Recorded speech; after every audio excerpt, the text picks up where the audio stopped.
way it currently stands, forced labor, slavery takes precedence over rehabilitation and public safety. Oh, by the way, while the Biden administration gives reparations to everyone but free people, look at the billions he has run over to Ukraine. We don't have black grocery stores because if you think about it now, just to get in that supply chain, it's almost unheard of. They don't want the truth to get out. Okay? I don't want to know what my family did or what all these people did and all this stuff like that. Okay? Come on. You read that 500-page report. There's this thing called white superiority and black inferiority. That mindset allows all of the behaviors that we've seen across generations, allows for the construction of these policies and practices and systems and structures that continue to oppress us. This is not a handout. This is a debt that is owed. You know, Allensworth was like the internet of his time in 1904, 1905. The total black population in California is about 2.6 million, and then of that, the descendants compose about 2.2 million of that. So California, with a multi-billion-dollar surplus, can absolutely afford to satisfy the international terms for reparations, beginning with compensation. Any financial obstacle that exists that impedes the success of increasing financial prosperity needs to be dealt with and eliminated. No matter where we've been, no matter what part of this fight we've been in, we've been harmed, and we've had harm done to us specifically. When I got to Los Angeles, this was some of the worst segregation I'd ever seen. And remember, I'm telling you, I'm from Mississippi. Because as you can see, I'm giving you broken history right now, you know? But I had to give it to you guys today. I said, no, I got to show them this because it's so precious and nobody really knows about it. Black people don't have that kind of luxury. Our historically black communities have been redistricted multiple times. Now listen, if you can't handle the TR roof, don't tune in.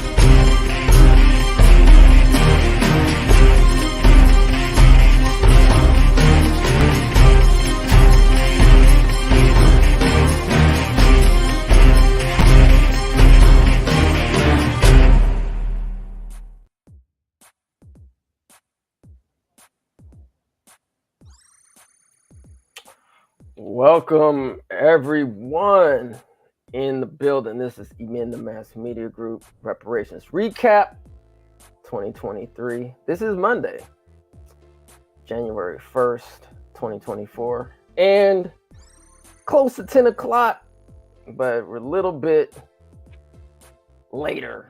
We're on that peoplehood time. But we are here for the first show of 2024.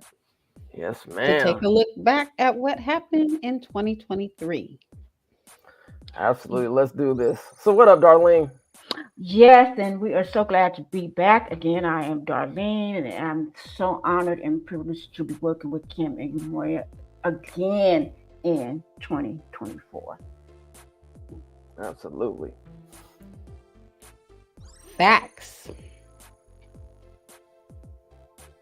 over fiction. All day, every day. Speaking of all day, every day, check out reparationsnowdoc.com. In 2024, we're going to be putting up some more footage. So, whatever you can do to support, greatly appreciate that. And you can also watch the theatrical release on Tubi. As a matter of fact, let's go ahead and put that link in the chat here. And that's reparationsnowdoc.com. reparationsnowdoc.com. Yeah, check it out. It's streaming on our website as well as Tubi TV, and that was the trailer that you saw at the top of the show. Also, we still have our Amazon ETM affiliate link for all your Amazon shopping. Just click on that link first. I'm sure you did that all leading up to the holiday Christmas season. We certainly appreciate it. And that link is still active. So if you're still using Amazon, use the link. Okay, we just want to also every day think about it and remind people what we need for the California legislation to pass our California reparations bill. We need 41 assembly members, 21 senators, and one governor to sign these bills to make California lineage-based reparations a reality. And also, we just want to let everyone know that the show Road to Reparations will be back in full force next week, Sunday, January the 7th, 2024. We hope to see you there. At 10 a.m. or 10 10-ish a.m. a.m. 10-ish. 10-ish. 10-ish. Thank you, Kim.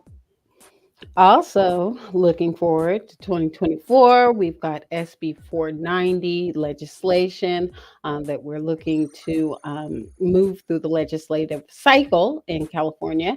So please, please, please inform yourself, educate yourself on the SB 490 bill, which would establish a CAPA office, which would be the California American Freedmen Affairs Agency, which is the infrastructure to help with the disbursements of California reparations. So please get educated on that, and you'll be seeing lots of calls to actions and toolkits on how we can push this legislation forward. Absolutely. And we will be reading the New York reparations bill that we're actually going to be going over today in this show. So we will be reading that in the upcoming year. And we'll also be going over the 1866 Reconstruction Treaties between the United States and the Oklahoma tribes, aka the civilized nations, here on the Mass Media Group.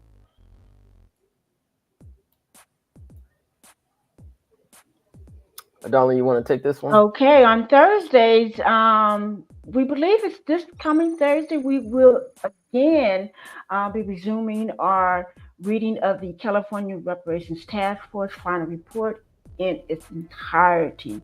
You don't want to miss it, so stay tuned.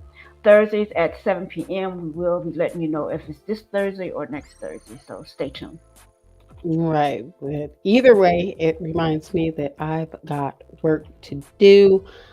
So definitely tune in and check the CJEC official website, social media pages to get the exact date and time that we'll be coming back with the final report readings.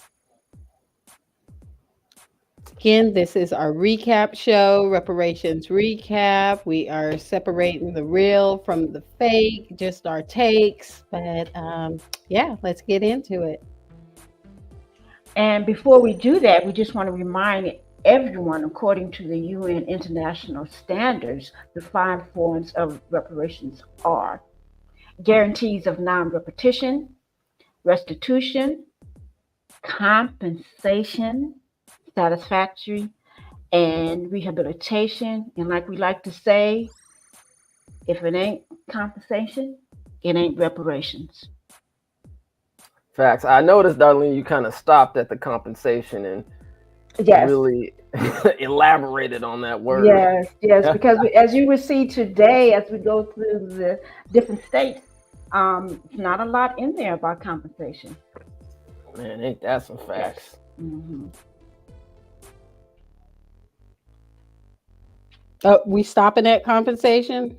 Oh no, I said satisfaction. Oh, you did? Okay. I did. Yeah, I got stuck on compensation for a minute. Well, we are stuck. We are really stuck on compensation for real. All right. So let's see what's going on.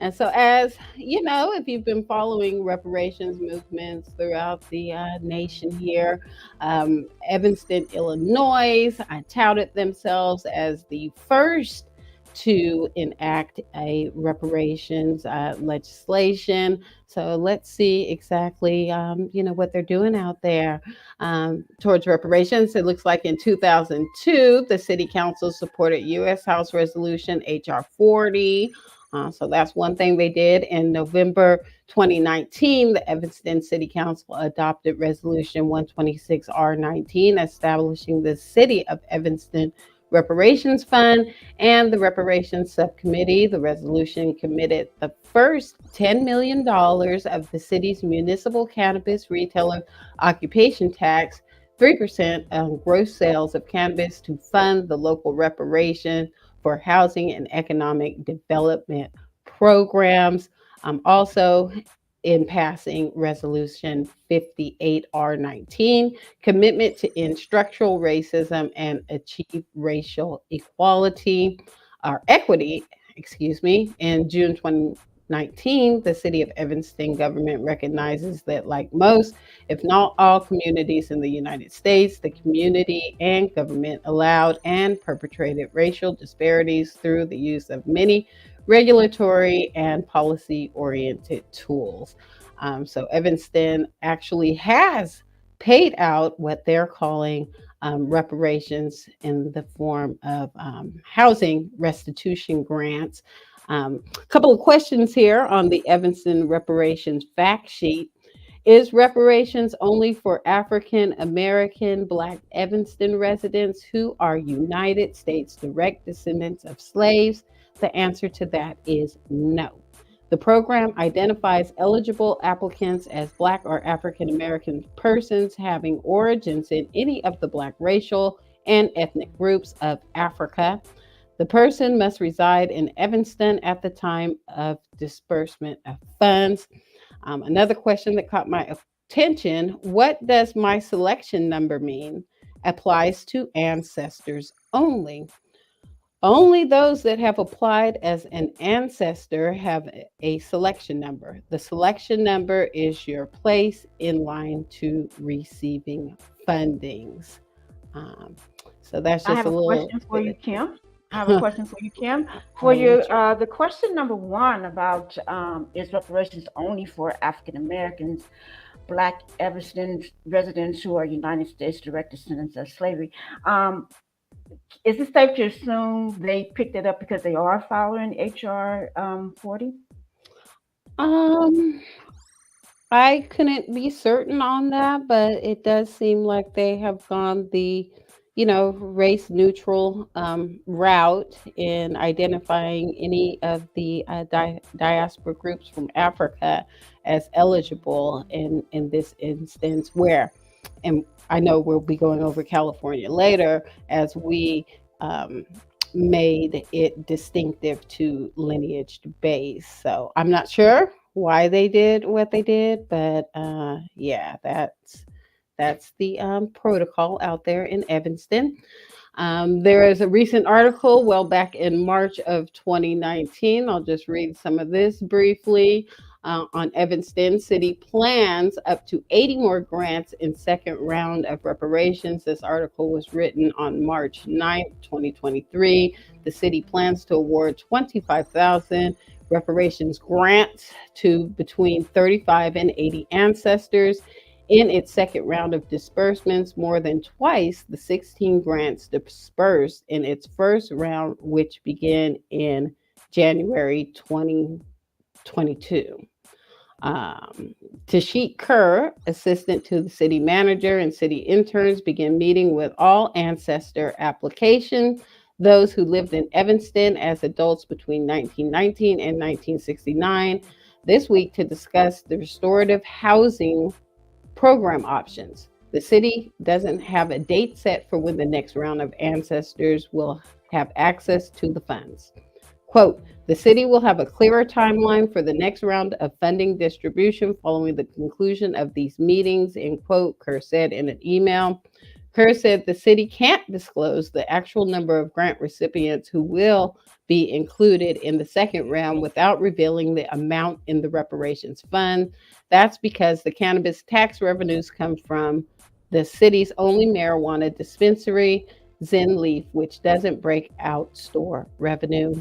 Later on in the article, they go to say the order of which ancestor applicants will receive their grants first was randomly determined in January 2022. Ancestors can see where they are in line on the city's reparations webpage.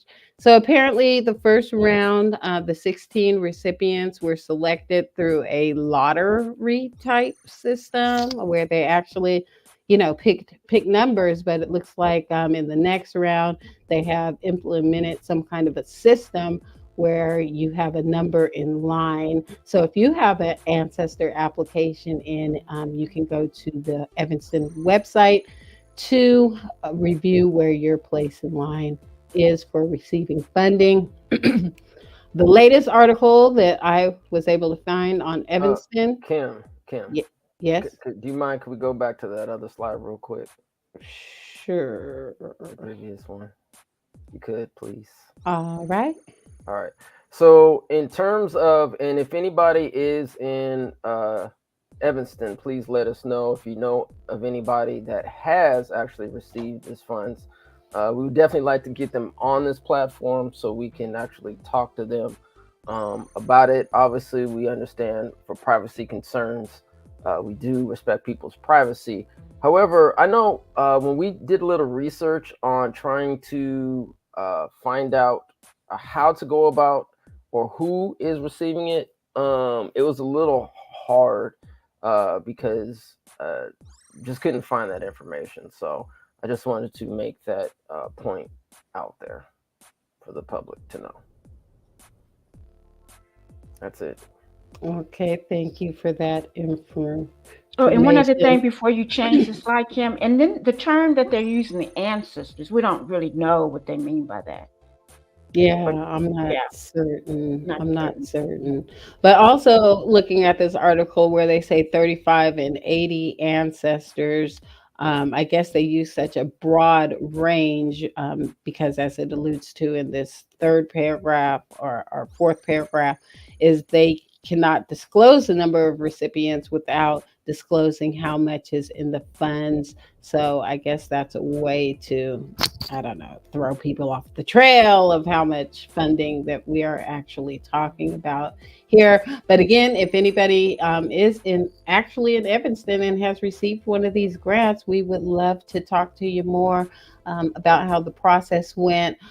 What we also know about the grants is they were to be used for housing restoration or, towards mortgage payments. Actually, on this slide here, or right on the Evanston Reparations website, it does have information about joining their team. They're recruiting for reparations recipient home renovation projects. So if you're a contractor in the area and you're looking to get in on some of the work, they also do have applications set up for that too.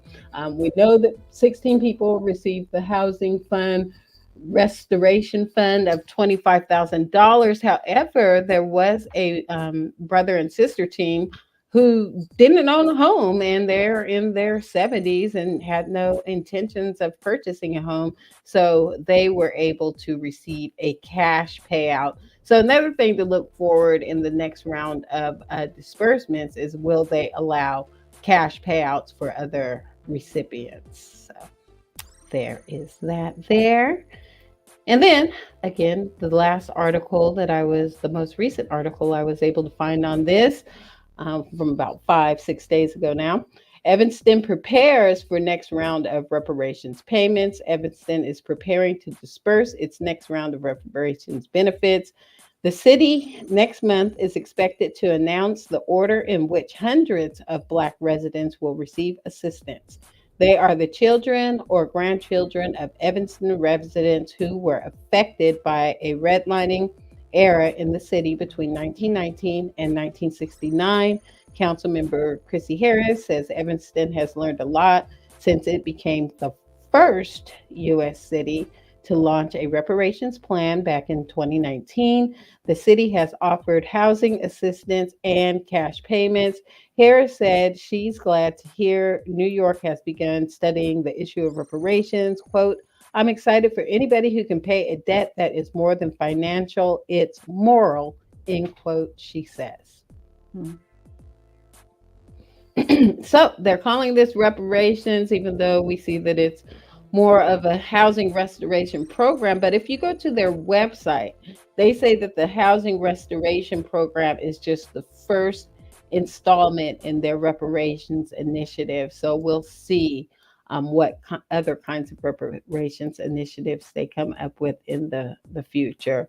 But for now, my take has to be that this is a housing restoration program that really hasn't benefited a lot of people. 16 people in the first round, but there'll be more to come. So we will definitely keep you updated. Yeah, and just Can we go go ahead. back? Go ahead. Can we go back to that last slide? But I'm interested in this part where it says the next round.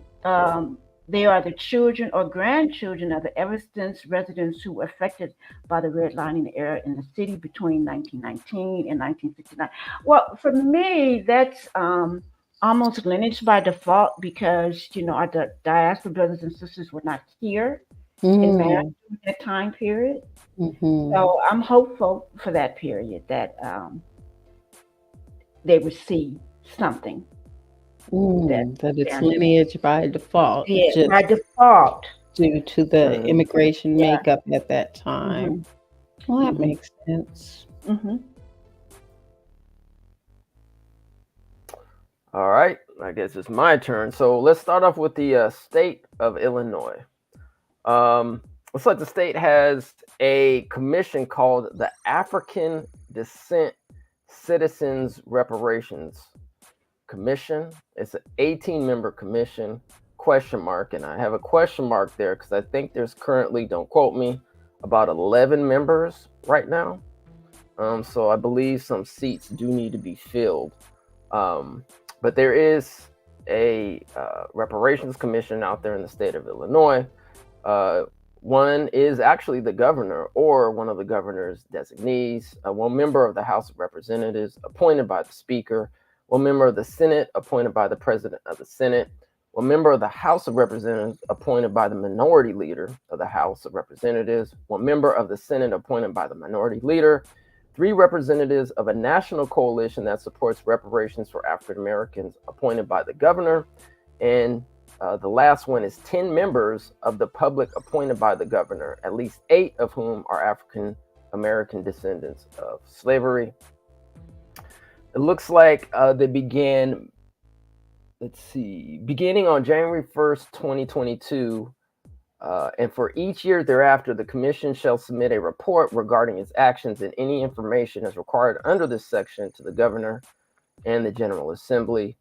The report of the commission shall also be made available to the public on the internet website of the Department of Central Management Services. And I guess that's according to some kind of resolution or ordinance 20 ILCS. You can actually go to their website at adcrc.illinois.gov to find out more information on that. I did actually check to see if they had one coming out for 2023, and it's not available yet, but they do have one, a report that they did on 2022. And it's pretty much because they only did, I guess, one meeting on December 6th, which was their first meeting. It was a very short report, basically like a page and a half, just basically an introduction. Looks like they're going to have some upcoming meetings on the first one starting on January 11th. Let's see. Yep, Thursday, January 11th, 2024. So we actually might stream that just to see what's kind of going on with this commission. But let's see what their mission is. The African Descent Citizens Reparation Commission, known as ADCRC, is authorized by, as I mentioned, the section and ordinance or resolution number 20 ILCS, and is charged with surveying the state procurement process to make recommendations, hold meetings, provide reports, and discuss and perform actions concerning preservation of African American neighborhoods and communities, building and developing vocational centers for people of African descent citizens, ensuring proportional economic representation in all state contracts, and creation and enforcement of an Illinois slavery era disclosure bill. Okay, so what's your take? Is this comprehensive reparations? Yeah, right. I think a couple things that stand out, and if you guys want to elaborate too on this, I mean, one thing is that people of African descent citizens probably need a little bit more clarification on exactly what people of African descent citizens actually means. That's a term that I haven't heard of ever before in my life. I don't know what people of African descent citizens is. I think we would need more clarity on that one. And also, I just don't see anything in terms of like compensation, as we talked about the 5 forms of reparations, right? So yeah, I mean, everybody else can decide if this is actually a reparations bill or not. It does say there are reparations commission, so I Well, don't know. you want to go ahead, Oh, Darlene? Before I go I'm on? sorry, Kim, but you know, reparations is beginning to be a term that's used very loosely. Everything that steady or something for the black community, they want to label it reparations when it's not. When they have not studied the 5 forms of reparations, you know, and then Moya, when you say the African descent citizens, building and developing vocational centers for people, I mean, what is that? You know, like another YMCA type thing, or? Yeah, and if anybody's out there in Illinois, yeah, please let us know what's going on, family, out there in Illinois. There's a lot going on. We're going to actually touch on Chicago too as well. Yeah, I mean, y'all need to show up at these meetings to ask, hey, is what is this reparations commission about? You know, is this really about restorative and reparative justice, or are we just, you know, twirling our fingers here? So, yeah. Yeah, well, my take is they know exactly what people of African descent citizens are. Because on number 7 here, they distinguish between what an African American descendant of slavery is, so they know what, you know, who reparations here in America eligibility class should be. They make that distinction, but when they actually get to the meat of writing the mission, they use terminology like people of African descent citizens. So don't let them, you know, try to confuse you, act like they don't know who they're talking about. They know exactly who and what they're talking about. So again, anyone in Illinois, I mean, this is something that needs to be asked during the public comment section of these meetings. Absolutely, and I'm kind of curious too why this hasn't been more widely publicized. You know, I mean, when we were doing, I've never honestly heard of this. Because you know, as we go further into the show, I know California is the first state in United States to do what it did, but I'm like, well, supposedly there's a statewide Illinois ? Reparations commission. So yeah. Did you I don't say, know. Yamoya, how this commission came about? Was this legislated through law or resolution, did you say? Or do Yeah, you I know? guess according to this 20 ILCS section, blah blah blah. You know, this is what, you know, started this process. So, I'm just curious. I want to actually get, as the year goes along, I'll probably want to, you know, research this a little bit more and keep a closer eye on this one. I know they're going to have more meetings. They're going to have more reports coming out. So, you know, maybe once we get more information, we can kind of see, you know, kind of what's going on with this. Because right now it's a little vague. So I'm kind of interested to see that 2023 report, what comes out with it. But yeah, there is, and once you go onto that website, adcrc.illinois.gov, to actually see the language in that quote unquote resolution or bill that came out. Definitely one to watch. Okay.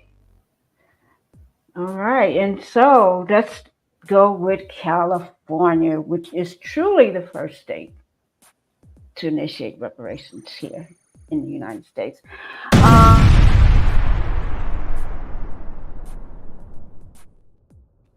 Okay.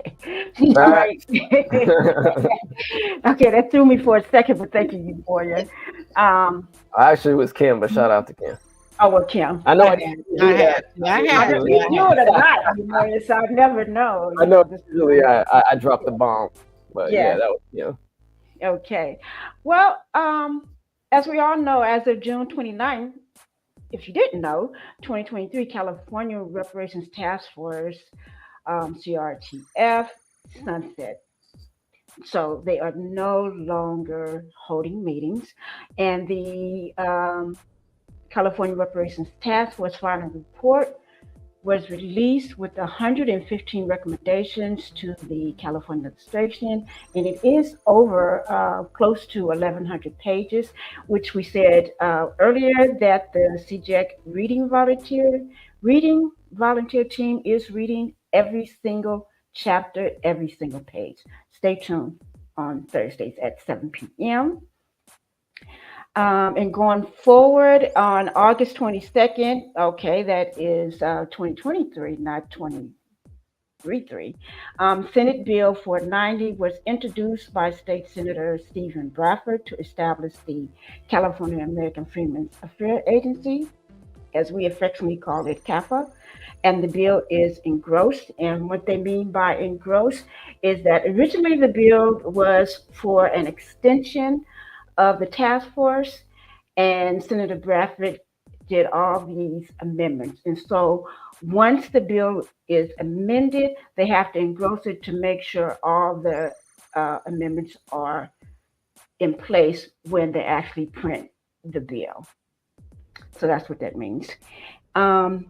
And going forward in the new year, the California Legislative Black Caucus, the CLBC, is going to condense the final report for the public and the legislative consumption, and plans to introduce 12 bills covering its recommendations in 2024.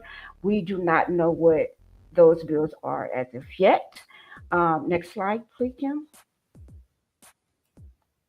As you can see, here's the picture of the California Legislative Black Caucus. We have two members that were on the task force. We have Assembly Member Reggie Sawyer up on top, and then Senator Bradford, who did introduce SB 490. And with that, this article, Leading with Lawmaking 6 Questions for the California Legislative Black Caucus, from our friend Antonio Ray Harvey of the California Black Media, it states that the California Legislative Black Caucus, CLBC, was established in 1967 when African American members of California legislature, under the leadership of former State Senator Mervyn Dineley, came together to address issues faced by Black Californians. The origins of the CLBC date back to 1918, when Frederick M. Roberts was elected to the California State Assembly. Roberts was the first African American to serve in the California State Legislature. And in those early years, legislative efforts focused on abolishing laws and policies that restricted African Americans from fully exercising their civil, social, and political rights. And I just want to point out that on the bottom right here, the sister in the maroon jacket, that is Assembly Member Lori Wilson. She is the chair of the CLBC, and I am in her district. And so I will be looking very closely to what those bills, as will everyone in CJEC, and everyone in the public should. We do want to know what those bills are going to look like going forward in 2024. It is so important that you do know who your legislative representative is, so we can knock on any doors that need to be. Next slide, please. Okay, now this is a first. This is great. This actually came out in 2022, and as of today, January 1, 2024, in Section 14 of SB 189, Section 14, Section 8310.6 is added to the government code to read, on or after January 1, 2024, the State Controller's Office, to the extent that the State Controller's Office has completed the functionality necessary, and the Department of Human Resources, when collecting demographic data as to the ancestry or ethnic origin of persons hired into state employment, shall include the following additional collection categories and tabulations for Black or African American groups, including but not limited to all of the following. As you can see, we have it. This is Form Cal HR Form 1070, and it's circled in red, but I would read it for you. Number one, you can designate that you are African American who are descendants of persons who are enslaved in the United States. Number two, Blacks who are not descendants of persons who were enslaved in the United States, including but not limited to African Blacks, Caribbean Blacks, and other Blacks. 3, unknown or choose not to identify. The data collection pursuant to the collection categories and tabulations described in Subdivision A shall be included in the annual census of employees in state civil service report published or released on or after January 1, 2025. This is so huge, and I want to shout out Chad Brown, one of our comrades in CJEC and LEAP, who, if you go to his X account, he has shouted this out almost at least twice a week. This is a huge thing. We have never been a designated group ever. So this is huge. Shout out to Chad Brown. Yes. Huge. Before, I'm sorry, Darlene, were you gonna No, I'm elaborate done. more on this? No, Okay. no, I mean, this is, yeah. Kim, do you mind going back to the other slide just real quick? The previous one with the CLBC members. Thank you, ma'am. All right, so Lori Wilson, she is the chair of the CLBC. We actually did interview her on in the Mass Media Group and did ask her about reparations. So if you want to check her out there, you can check that out. Also want to give a shout out to Antonio Ray Harvey, who is a journalist for the California Black Media. Antonio has been doing a great job covering reparations here in California on the journalism side of things, with the newspaper side of things, or digital newspaper. I guess we're talking about digital today. Antonio Ray Harvey, he's been an excellent source, and whenever you see Antonio Ray Harvey's name, just make sure that he's definitely looking out for the people. So I just want to give a shout out to Antonio Ray Harvey so we can continue. Oh, one other thing, shout out to Senator Bradford, of course, like we stated earlier a couple of times. He is he did introduce SB 490, but also, and I don't have it in front of me, but also what goes into effect today is the Ebony Alert, which focuses on the missing Black children. Where you have the Amber Alert, now we have the Ebony Alert. Oh, that's great. Yeah, so that was authored by Senator and sponsored by Senator Bradford, right? As well, the Ebony Alert, I think. Yes. I can't remember. Yes. All right, yeah, shout out. And we're actually going to be we're going to probably go deep diver into the CLBC so we can get to know these individuals. I know we've probably gone over some of these because I know at least Senator Bradford was a senator. We still have to go through the assembly as well. You were well, but also the only Black senator, Senator Lola Smallwood Covers. Yeah, she's relatively new, so she would be the only Black one in a minute after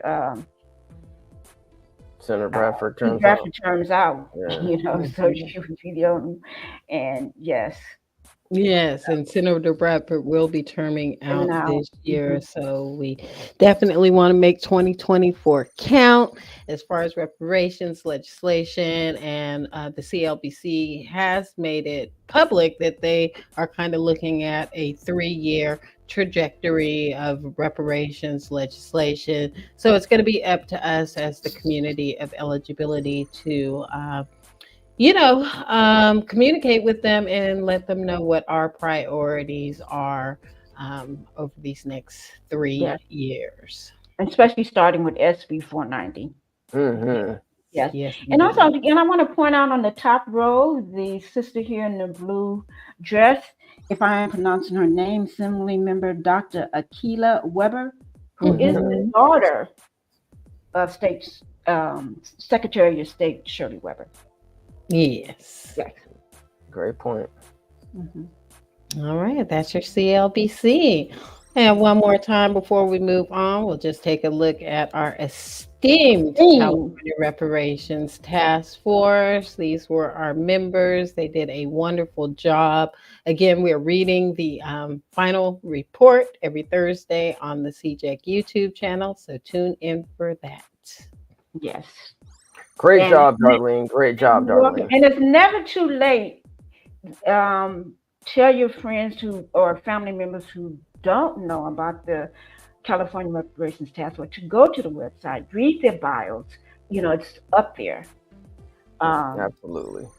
Get to know them. They're going to be around, and we just really want to shout out and lift up Camilla Moore, the chair. Yes, Yes. she did a great job. Great job. Set If she the wasn't bar. the chair, we would be talking about something else right now. Probably. Yeah. All right. So next up on our reparations roundup list, we have the city of Asheville, and that's in North Carolina. They have a community reparations commission. Their page was last updated on December 20th, so they are staying active in this work. And actually, I was pleasantly surprised to see that Asheville got to work. They've already wrapped a 2 year of meetings and hearings. They kind of followed the trajectory of the California Reparations Task Force. So let's see the next schedule, but they are actually staying together as a body, even though they have officially sunset their work and getting their draft recommendation report together. They are still continuing to work as a body for at least the next 6 months into 2024 and hosting meetings as part of their implementation stage. So the next scheduled meeting for the Community Reparations Commission is January 22nd at 6 p.m. That looks like it's going to be an in-person meeting, but they also do stream these meetings at their YouTube channel. So if you're in the city of Asheville, you can go check out their YouTube channel to look at past meetings and what was discussed. The 24 schedule for the meetings can be found here. I did take a look at that. It looks like they'll be meeting monthly until July 2024. And the schedule for the impact focus area meetings. So they're actively meeting on these reparations discussions. You can access the reparations project page, and they do have a reparations project page if you're interested in that, publicinput.com /AVL reparations. The mission: the members of the Reparation Commission were appointed by Asheville City Council on March 8, 2022, and the Buncombe County Board of Commissioners on March 15, 2022. On July 14, 2020, the Asheville City Council passed a resolution supporting community reparations for Black Asheville. The resolution calls for the city manager to establish a process within the next year to develop short, medium, and long-term recommendations to specifically address the creation of generational wealth and to boost economic mobility and opportunity in the Black community. Definitions include the action of repairing something, the making of amends for wrong or injury done, and the making of amends for wrong one has done by paying money to otherwise helping those who have been wrong. All right. So, Asheville, what they came up with is a 3-point plan in an effort. This was posted on May 14, 2021. In an effort to repair the harm done by decades of discrimination, the city manager and city staff has recommended a 3-phase process that includes information sharing and truth telling, formation of a reparations commission, and 3, finalize and present the report. So in May 2021 through June 2021 was the information sharing and truth selling portion of that phase. Phase 2, formation of the reparations commission, that happened July 2021 through August 2021. And the third phase of presentation of report from the Reparations Commission, January 22 through April 2023. So that draft report has been submitted. And if you go to the official website, which the link is right up there at the top, if you can see, take a screenshot, you can actually read through their draft recommendations. I did take a quick look at the recommendations put forth by the Asheville Reparations Commission.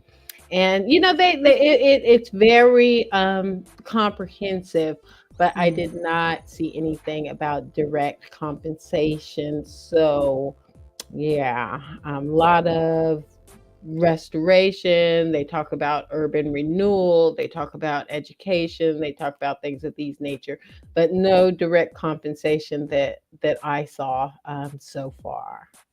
Do they mention who qualifies? I'm sorry if I didn't catch that part. I would have to go back and check the website. Let me see. Serious here. I didn't get that information here. Well, if it didn't stand out, it probably wasn't there. Yeah. And they use the term, Black Asheville. So Yeah, I think I definitely want to comb through that on this platform so we can. I think it's very important that we study all these reports that are coming out to see what benefit or not benefit that it is to the lineage-based community, so we can have a better understanding of language that's being presented to the public. So we definitely need to take a look at this one and more of a fine-tooth comb for sure. Yeah, we'll take a look at it. But some of their focus areas, again, were housing, economic development, public health, education, public safety, and justice. But there is a final report. We should definitely take a closer look at it. Yes, exactly. Right. When they say economic development, I'm so curious to see the definition of that. Yeah, what does that mean? What does it mean? Economic development. I mean, I economically want to develop myself, but they should have been doing economic development. What is that? All right, but Asheville seems like they're on the right track, and like I said, they did the work. Good job, Kim. Yes, great reporting. All right, Boston, Massachusetts, the city of Bostonians. All right, here we go. The commission was established through a 2022 city council ordinance and appointed by Mayor Wu. The task force is made up of 10 members, including 2 youth voices. They currently held 5 meetings. First meeting was on May 3rd of 2023. The recent meeting was on September 20th, 2023. Phase 1 is research and document Boston's role in enslavement. And it shall end no later than June 30th, 2023 with a written report. So they should have a written report available. The task force on reparations will focus on working with a research partner to release a study on the legacy of slavery in Boston and its impact on descendants, engaging the community throughout the process to include input from lived experience, and providing recommendations to the mayor for reparative justice resolutions for Black residents. I do have something marked here, but I'll get to that soon. So where I talked about phase 1, phase 2 was assess the city of Boston's actions to date to address continued impacts of enslavement concluding no later than December 31st, 2023 with a written report. Phase 3, make final recommendations, report to the city of Boston. This shall be completed no later than June 30th, 2024. In addition, the report shall include an implementation plan for actions to begin no later than October 1st, 2024. All right. The ordinances of 2022, I think it's MGLC 66SS10. It's, they have all these legal terms for local ordinances and states and etc. But yeah, that was originally filed on December 14th of 2022. If anyone is in Boston, I guess they're actually looking for some proposals. So if you are interested in working with the city council, the Boston City Council, there is more information out there for you. So it says the Task Force on Reparations is looking for a research partner to study the lasting impact of slavery in Boston. So if you have any skills on research, then and you're in the Boston area, take a look at it for sure. But yeah, definitely want to look at the written report. I actually didn't, have time to take a look at it to see what is in there. But yeah, we should probably comb through that one as well. Because it said, looks like actually December 31st with the written report. So hopefully it should be coming out pretty soon. So you haven't taken a look at it? I'm sorry, go ahead. I was just asking if he had seen any of their focus areas at all. Was cash in the focus area, or you just haven't had a chance? Yeah, I just haven't even had the time, to look deeper into it. But this is something that we definitely should be, because it looks like they had one report for the research phase that came out June 30th. Yeah. And then they have another one coming out. Actually, what was that, yesterday, I guess, or no later than? I don't know if it came out before. And it looks like they have some more reports.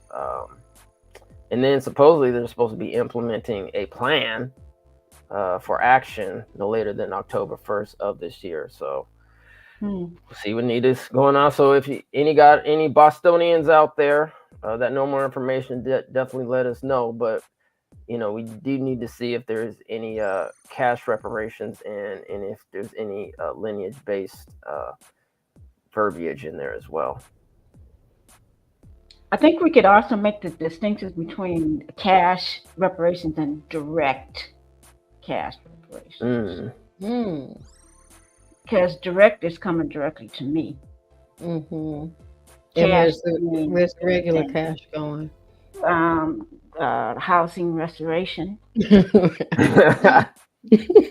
All right. So Mayor Wu, she was the one that was recently in the news that had the non-white party. She said no white people allowed.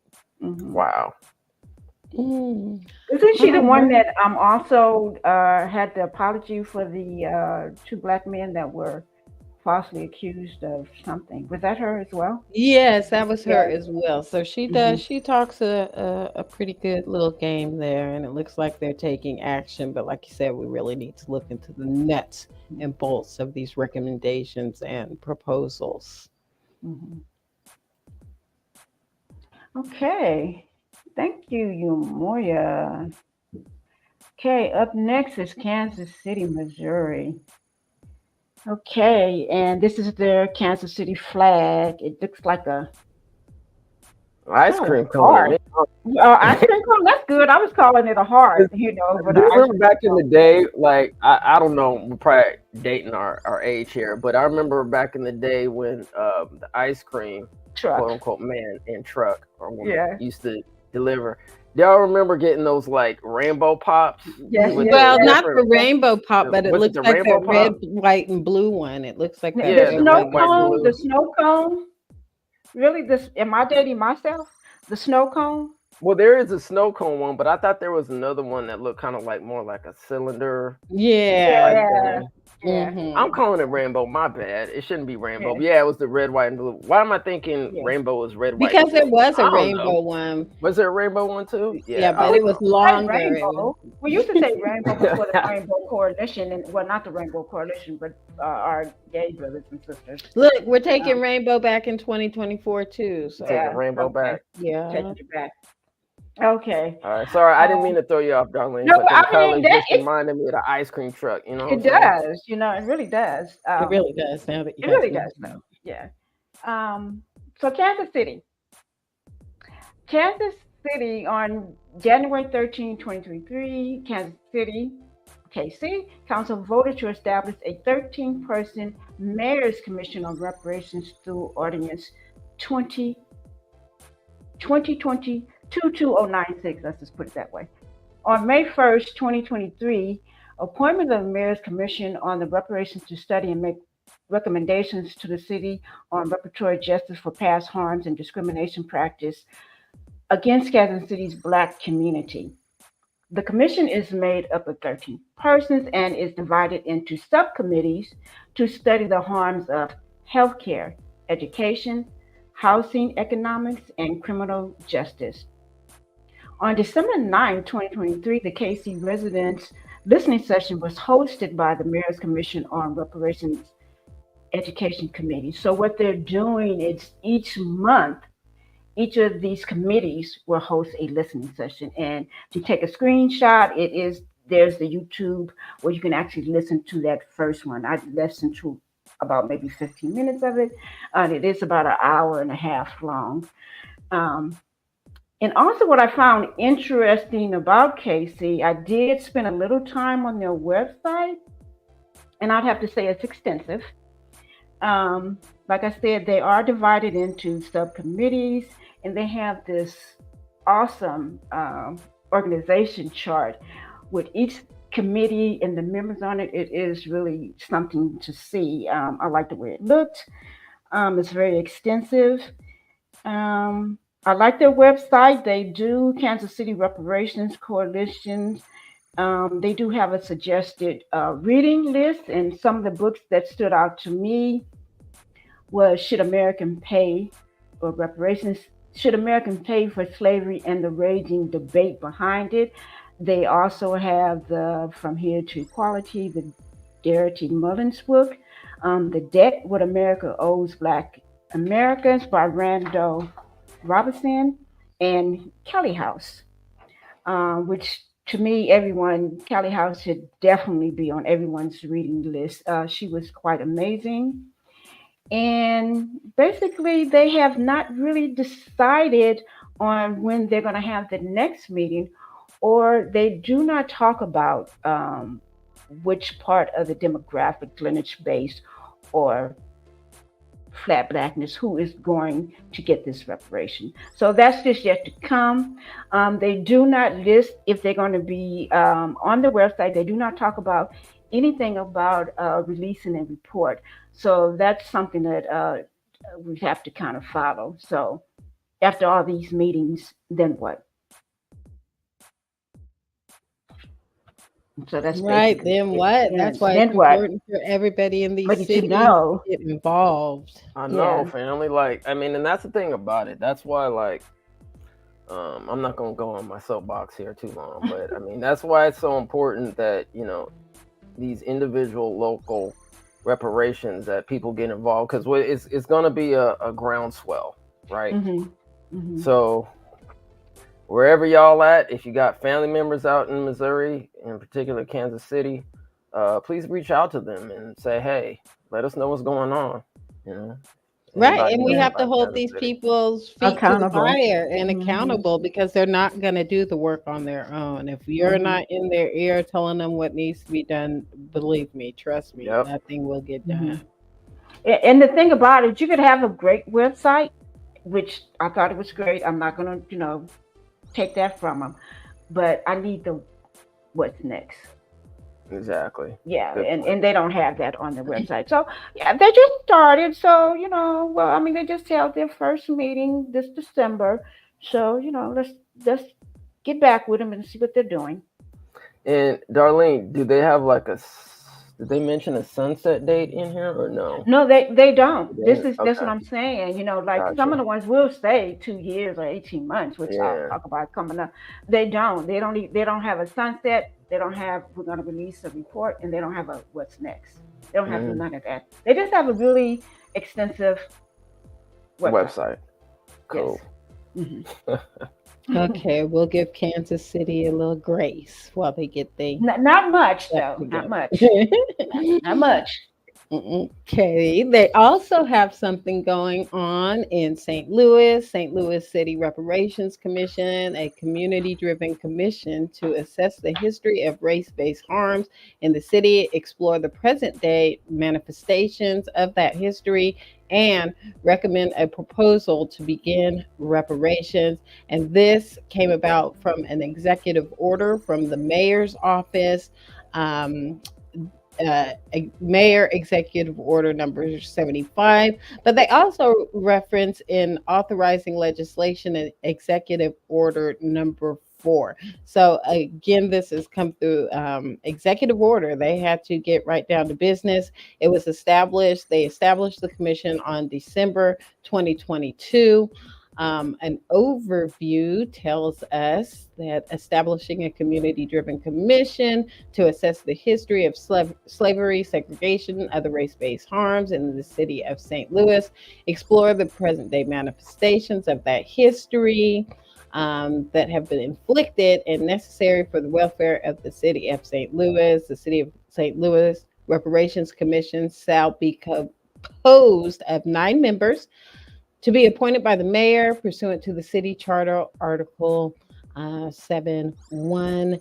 And it looks like there is an opening as of the time of researching this website a couple of days ago. There is still one opening, so they have 8 currently serving on the commission, but there is one opening left. So if you're interested, but they have very, very specific requirements, and we'll get into that. Just a little blurb that struck out to me in the board duties and purpose. The Reparations Commission shall hold its first public meeting no later than 45 days following its appointment. We know that it was established on December 2022 and shall hold public meetings on a monthly basis thereafter. So we'll have to look to see where they are at in their meeting process, since it looks like they are still awaiting one board member for that. And let's go over some of the requirements for board members that they're looking at.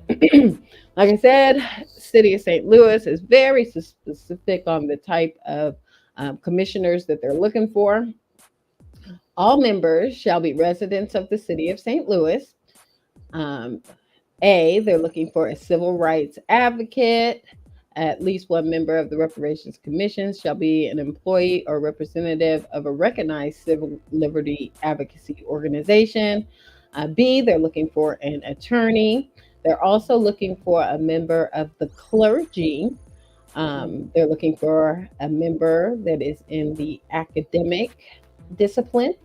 They're also looking for someone in public health. At least one member of the Reparations Commission shall be a physician, physician's assistant, licensed practical nurse, registered nurse, licensed to practice in the state of Missouri.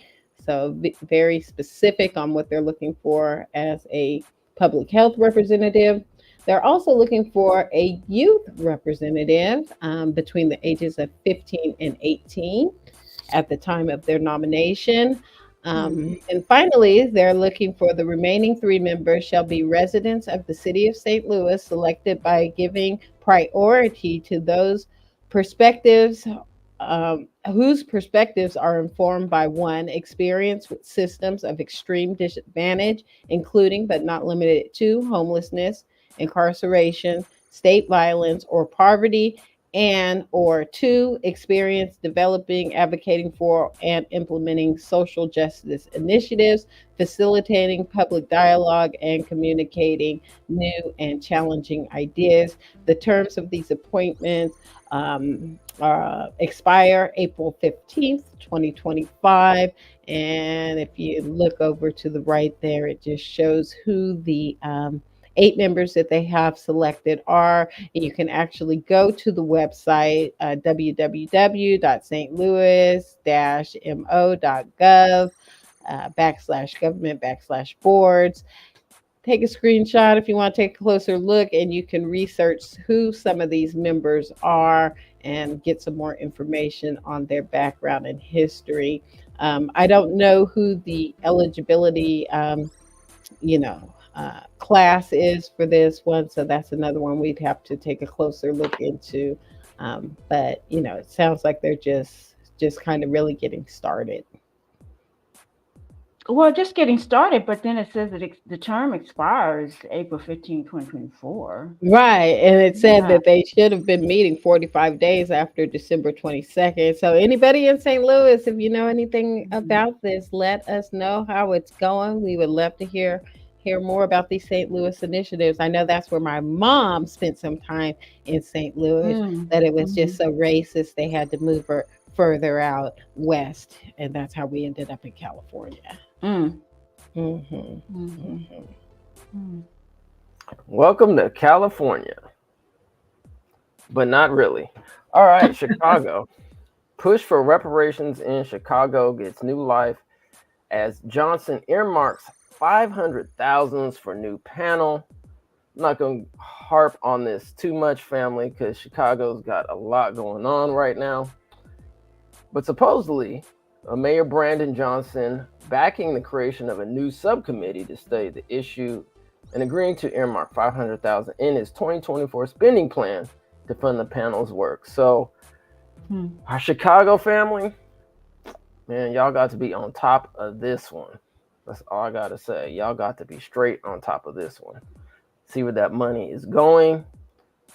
See if this panel even gets up and going in Chicago.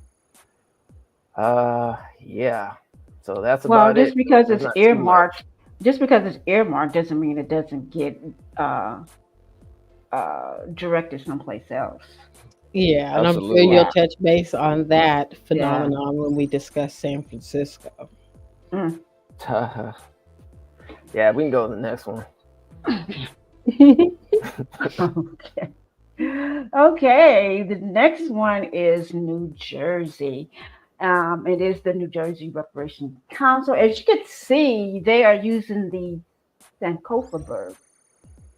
They are actually taking the stand on looking backwards, and kind of doing it that way. I mean, I guess we all kind of do that. If you study history, you do look backwards, but you got to make sure you bring that forward.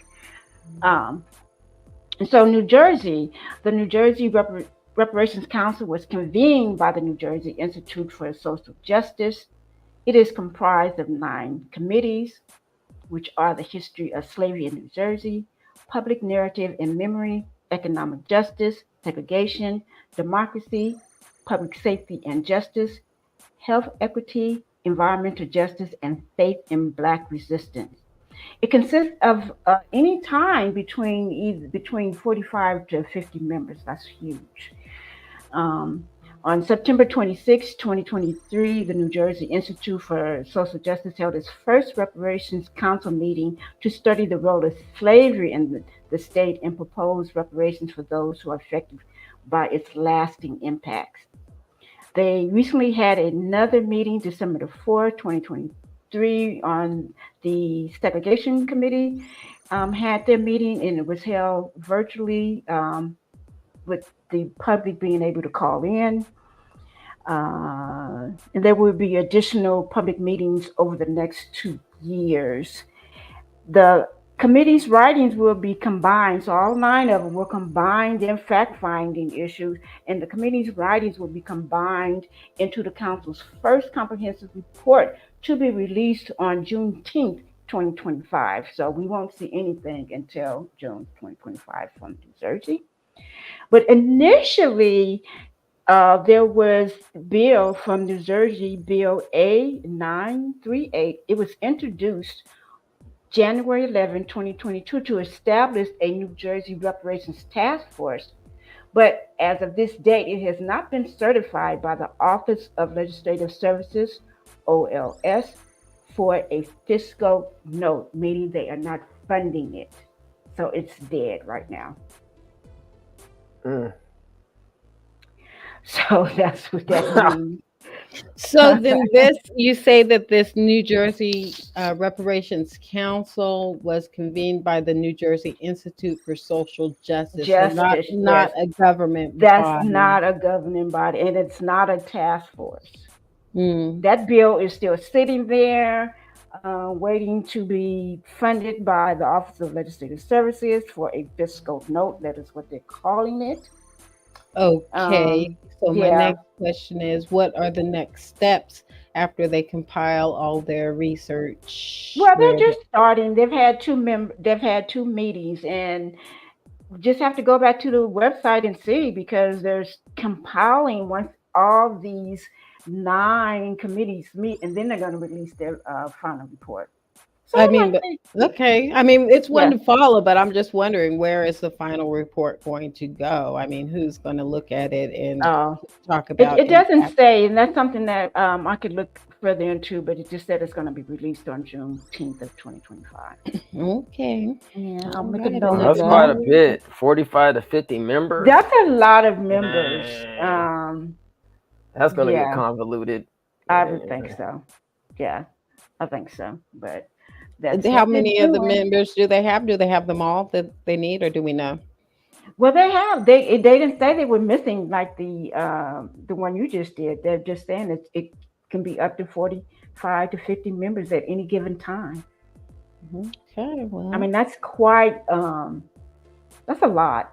I mean, we looked at, initially the task force, they have 12 to 13 harms. They whittled it down to 5 harms, which they had the data for. And these are 9 members, with administrative help to look at it. But 45 to 50, I mean, who's doing who?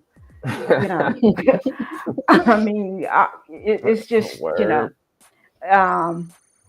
yeah, and then they are starting, so they got 2 years. I mean, our task force had 2 years, but again, I mean, do they have people in New Jersey? I mean, follow this. If you have any grassroots organizations that can keep an eye on it, like we did, CJEC kept an eye on the California Reparations Task Force, and I'm so very proud of that. So we just don't know. I mean, if they're left to their own devices. Right, but shout out to New Jersey for taking these steps. They're not waiting around. They said, our representatives aren't going to do anything for us. They're not moving on this, so we're going to do something as a community to get this thing going. So definitely support what they're doing out in New Jersey if you're in the area. And it is to study. If we can go back for 1 second, it is to study slavery, because I didn't know this, that New Jersey was considered the slave state of the North. That's something I found out. Yeah, so they were the slave state because they had slaves there because of the corn and grain and tobacco that they harvested. So that's why they brought the slaves in. Okay, well, yeah. Keep an eye out on New Jersey. Got to keep an eye on. And my in-laws are from New Jersey, so it should be interesting. Another one to watch. Okay, so next up we have Denver, the Denver Black Reparations Council. Let's see, this is another community effort to provide some kind of resources for a reparations fund. Let's take a look. When Reparations Circle Denver created the Fund for Reparations at the Denver Foundation, a panel of local African Americans was created and empowered to independently make decisions about how reparations funds would be distributed to eligible grant recipients. The panel later became the Denver Black Reparations Council, Inc., DBRC. A joint agreement with the Denver Foundation and the DBRC identified that applications for funding involving both groups will be awarded to 501c3 nonprofit organizations serving Denver's Black community. The DBRC recognizes that many of the applicants for Black reparations are grassroots organizations or community activists, advocates who are not 501c3 organizations. Therefore, Black businesses, individuals, and groups meeting its eligibility requirements and guidelines can apply directly to the second funding source. So they've already had one round of funding. Again, this is not reparations. They're calling it the Reparations Council. They're calling it the Reparations Fund, but this is really a grant business granting initiative. Let's see some of the questions on their facts page. Reparative grant cycle questions. Is there a cap to grant awards? Currently, our grant cycles awards a total of $50,000 among all grantees. Individual awards are currently between $2,500 and $7,500.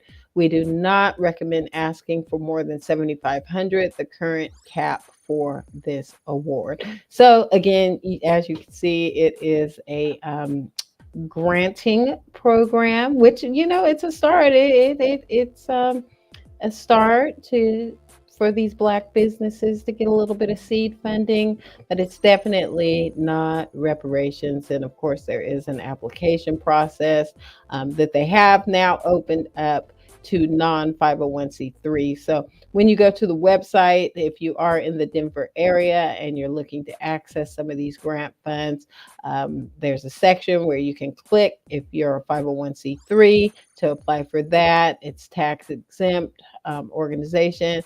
Or if you're seeking grant for a Black business or even as an individual, a group that is not tax exempt, you click on the red button there. So again, a nice little funding initiative, but we can't exactly call what they're doing in Denver reparations. And then also they say Denver Black Reparations Council, but then directly to your right is grant eligibility overview. So confusing. Call it what it is. It's a grant eligibility overview, which I'm for that. Yeah. Well, all good things, but we can't exactly call it reparations. Yeah.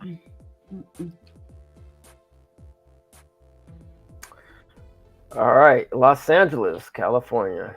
In June 2021, the City of Los Angeles established the Reparations Advisory Commission, a blue ribbon task force composed of leading voices in activism, academia, law, and racial justice. For more information on the commission, visit reparationsforla.com. There are 7 members, as you can see in the picture. We actually did have Friday, Kansa Jones Muhammad on the platform. She did give us an overview of what happened in 2023 and hopefully what's going to be happening in the future. So you can check out that interview right here on in the Mass Community Group. So shout out to Friday. Appreciate her dedication to this reparations cause. The study will have 2 major parts. Part 1, uncover and chronicle what role the city may have played in harm's experience. Part 2, envision and recommend to the mayor and city council potential reparative efforts. City leaders have the authority to implement what the commission may recommend. The Los Angeles Reparations Advisory Commission began conducting its study in spring 2023. The study is expected to be fully complete in 2024 with recommendations for city leaders on reparations by early 2025. So I did actually take the survey because I did live in Los Angeles for about 18 years. So for those, I don't know, I think yesterday may have been the last time if you ever lived in Los Angeles to take it. But I did take the survey. Hopefully it's still continuing because I think they would be able to continue the survey, until sunset. But anyway, for more information, you go to reparationsforla.com. That's reparationsforla.com. Well, how comprehensive was the survey? I mean, did they get down and deep in where we needed to be, or surface? Yeah, it was pretty comprehensive. I think they had maybe about 30 questions, maybe 30, 35 questions. And they went into, like what kind of harms did you face overall? Something about housing, one of those, I think one of the questions, if I recall correctly, is why did you leave Los Angeles? And one of the reasons why I left, one of many, but one of them was just affordability. You just can't live there, especially in the city of Los Angeles. I did live actually in the city of Los Angeles at some point when I lived in LA, and then I did live outside the city at one point. But it's just extremely expensive to live there, and with things getting gentrified and, cost of living going up and jobs that aren't compensating for those costs of living, especially, if we don't have any generational wealth. And, we saw that Color Wealth report where the Black median wealth is what, 200, I believe? Is that 200, we're worth like $200. So,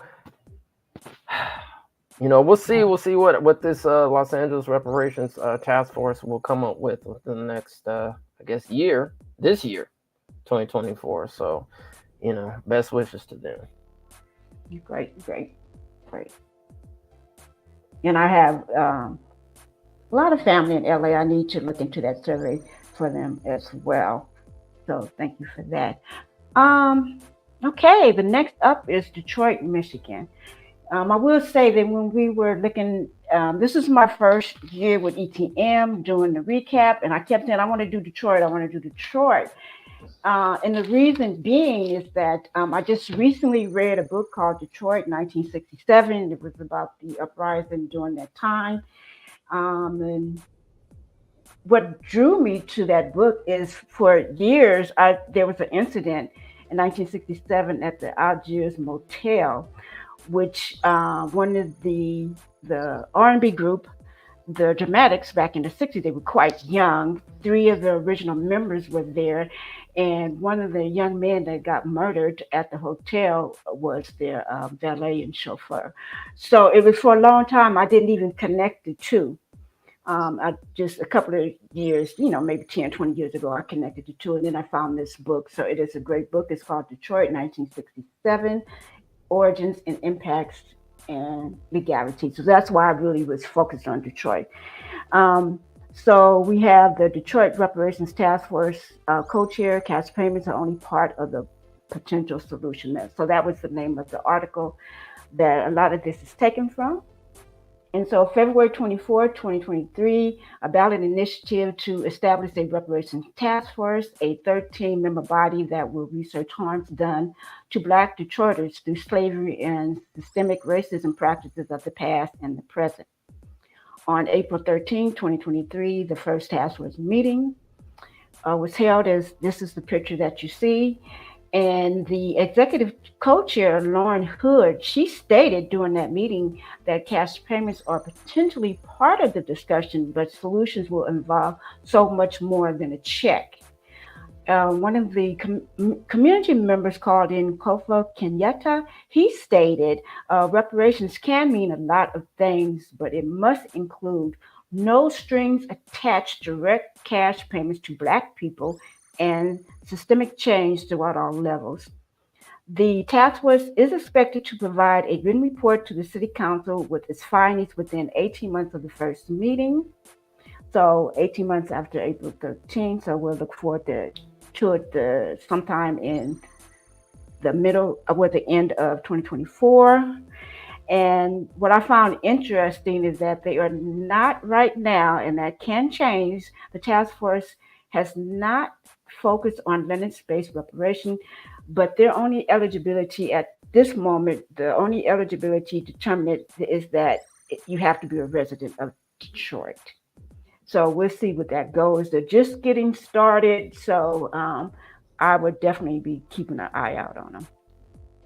Well, I did hear you mention a few times Black residents, a Black resident of Detroit. Yes, and Detroit is actually known as being the blackest city in the United States as far as its population.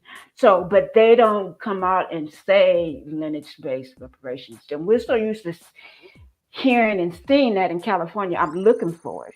But you're correct. You know, they are saying Black Detroiters. And I don't know what the African immigrant population is in Detroit, but they are saying that Detroit is the blackest city in the United States. Yeah, I quickly looked it up, and it looks like Detroit is approximately 77% black. Mm-hmm. Mm-hmm. Yeah, that's pretty big. That's pretty big. Mm-hmm. We don't see no kind of numbers like that out in California. I mean, so lineage based may be, as you said earlier, something else just by default. It might be lineage by default. By default. But they're not coming out and saying it though. They're just saying you just have to be a resident of. Yeah. And at least they're focused on cash payments, direct cash payments. Kinda. But Ms. Hood, she says, you know, I mean, cash payments are potentially part of the discussion, but solutions will involve. Well, that's true. Okay, but then you have the community members saying, you know, I mean, no strings attached, direct cash payment. If this is what you want to hear, we want our community to get involved. This brother, I believe, is actually there at the meeting. So, you know, shout out to him. And it's going to take the community to demand that, as we know that here in California as well. Come on, Detroit. Yes. Motown City. Motown Y'all City. need to step up. Y'all need to step we can't forget up about the Motown, game. you know. But like I say, it was the uprising that took place in '67 that, you know, kind of drew my attention several years ago. And, you know, the members of the R&B group, the Dramatics, were there. One of the original members, he was so shook up, he quit the group. You know, they were at the Algiers Motel hiding, you know, from the uprising. And then the police, quote unquote, saying that there were snipers. And they just took these 3 young men and they executed them. Wow. You know? And of course, they got off. You know, they had several trials and they got off scot-free. They couldn't even, you know, even in '67, they could tell that there was no snipers on the building firing at anyone. And they just murdered these 3 young men. Terrible. Reparations is definitely due. You know, so that's what got me interested in Detroit and, of course, Motown. Thank you, Moya, because, you know, I am, you know, that's my era. But it was the Algiers Motel incident. And like I said, for a while, I thought they were 2 separate incidents, but it was the same day that this happened. Horrible, terrible. Yeah. So I will be keeping an eye on it. Definitely one to watch. And another one to watch, and this isn't exactly reparations, unfortunately, Tulsa. If you guys have been following that tragic turn of the events with the Tulsa Race Massacre survivors unable to get justice. We're talking about people who are, you know, over 100 years old and they still cannot receive justice, but it looks like they might have one more shot. So let's take a look. Tulsa Race Massacre survivors make final plea to Oklahoma Supreme Court. And this article came out on November 7th, 2023. Attorneys representing the 2 remaining survivors of the 1921 Tulsa Race Massacre filed a final brief in their reparations case with the Oklahoma Supreme Court on Monday.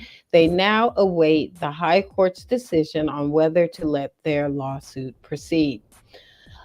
A white mob killed as many as 300 people and razed the prosperous Tulsa neighborhood known as Black Wall Street in 1921. Plaintiffs Viola Fletcher, 109, Leslie Benningfield Randall, 108, and the late Hugh's Uncle Red Van Ellis filed a lawsuit in 2020. And we just lost Uncle Red Van Ellis this year, Ashe to the ancestor.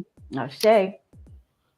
They are asking for reparations from 5 defendants, including the city of Tulsa, on grounds the massacre created an ongoing public nuisance. On July 7th, Tulsa County District Judge Carolyn Wall dismissed the lawsuit, favoring the defendant's argument that the massacre did not create an ongoing nuisance in Tulsa.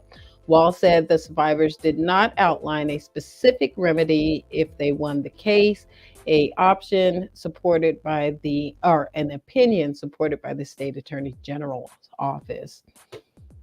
So they're just overlooking these victims' justice claims, waiting for them to die out. So every time when you guys hear these talking points of, oh, it's so long ago, nobody's alive today that suffered for reparation, just bring up the Tulsa Race Massacre. We have survivors right here that are alive, and it is, from all appearances, it looks like they're just kicking the can down the road, waiting for them to all die off.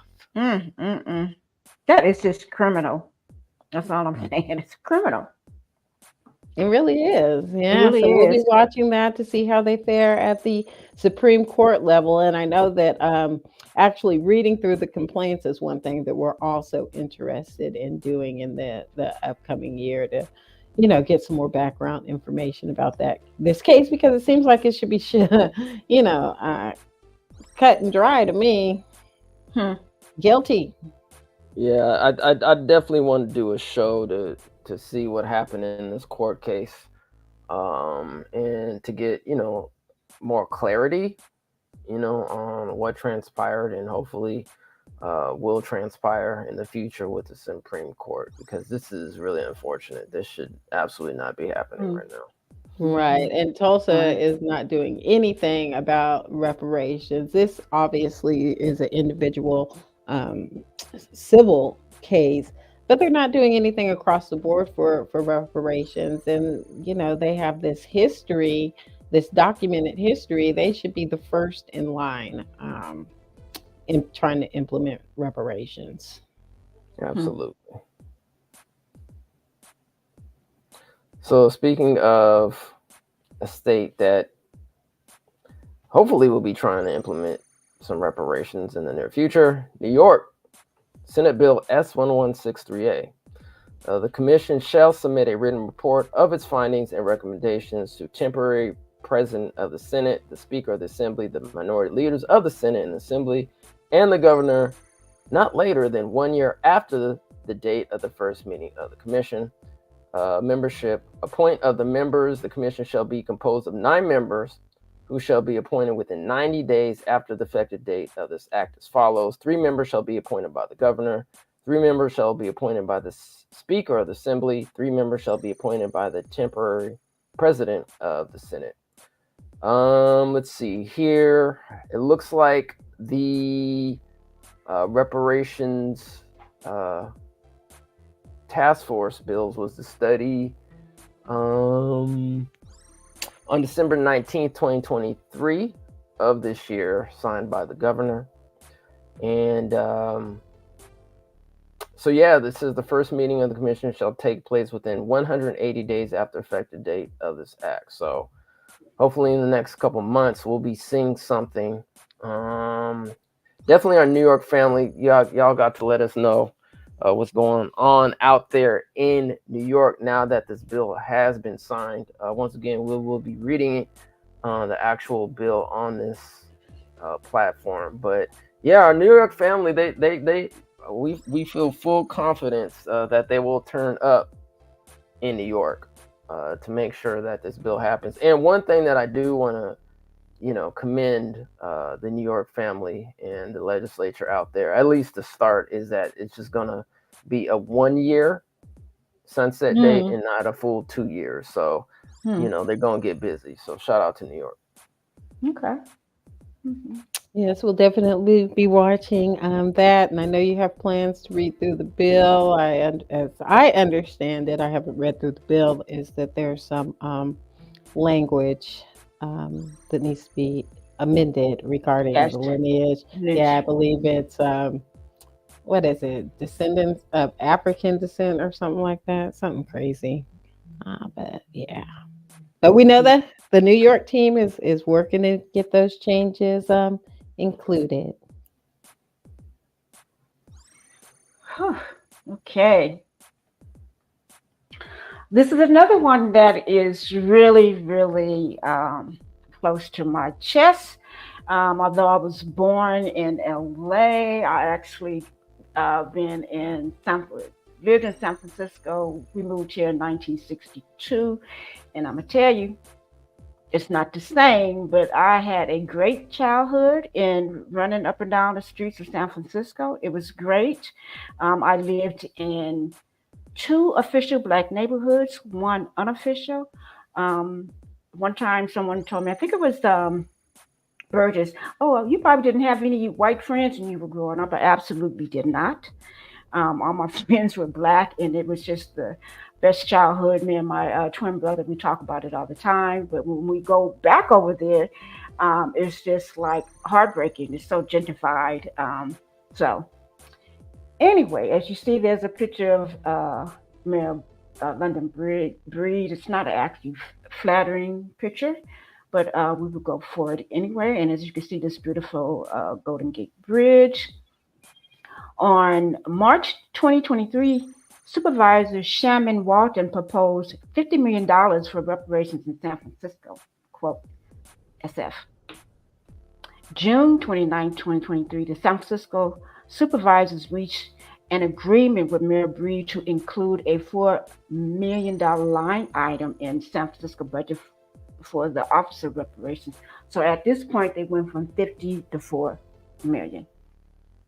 The African American Reparations Advisory Committee, AARAC, released its 400-page final report on July 7, 2023.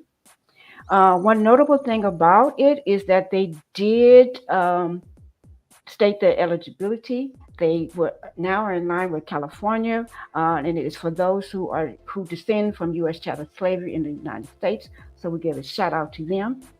But on December 4, 2023, the Office of Reparations is cut from the budget due to the Dreamkeeper initiative already being in place.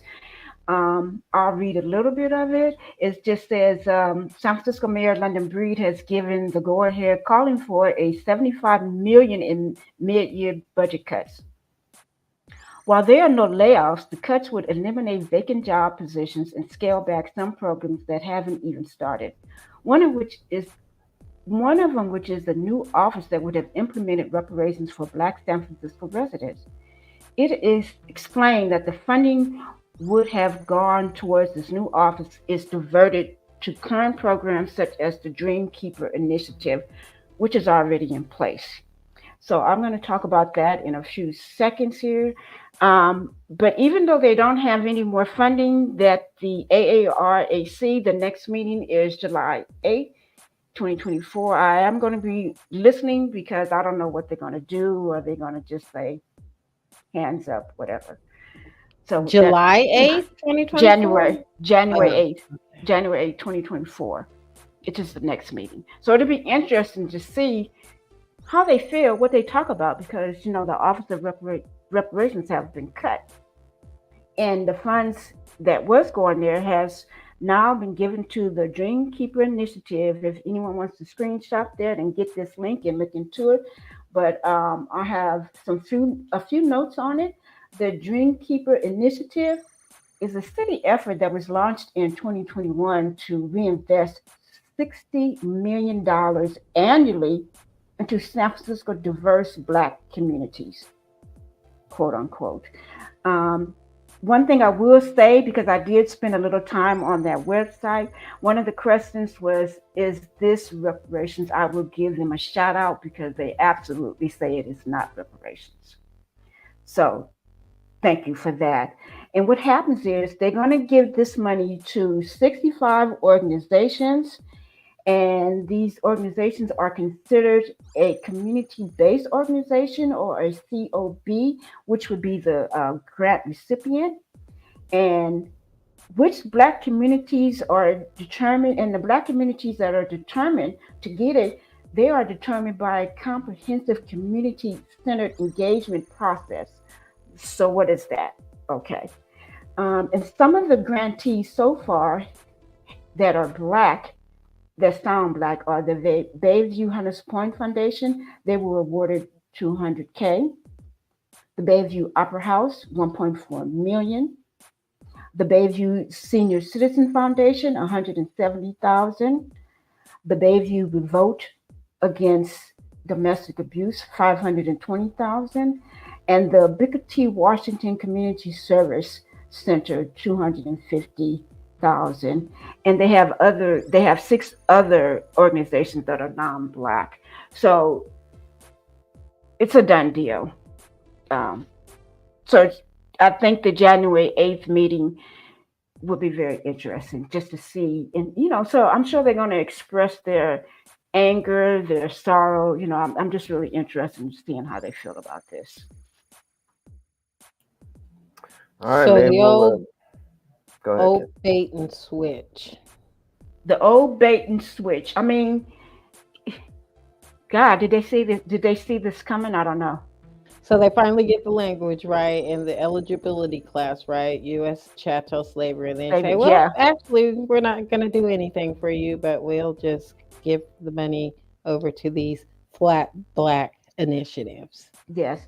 And the thing of it is, when they used it, I'm always concerned when I see the word diverse Black communities. Well, let's face it, the Black residents in San Francisco is probably about anywhere between 3% and 4% now anyway. Right. So what community? So, it should have been able to have direct payments going to the surviving Black members of the communities in San Francisco. Right. Or a reparations office, at least to, help with some of the infrastructure to figure out who's who. But I guess we'll just have to go to plan B, which is to get the CAPA office up and running in California. And then, San Francisco can have a satellite office or something like that. Yeah. And I see that as it is devastating because, you have to question, was this their plan all along? But also, I'm thinking, well, San Francisco, come on board to California. We need you.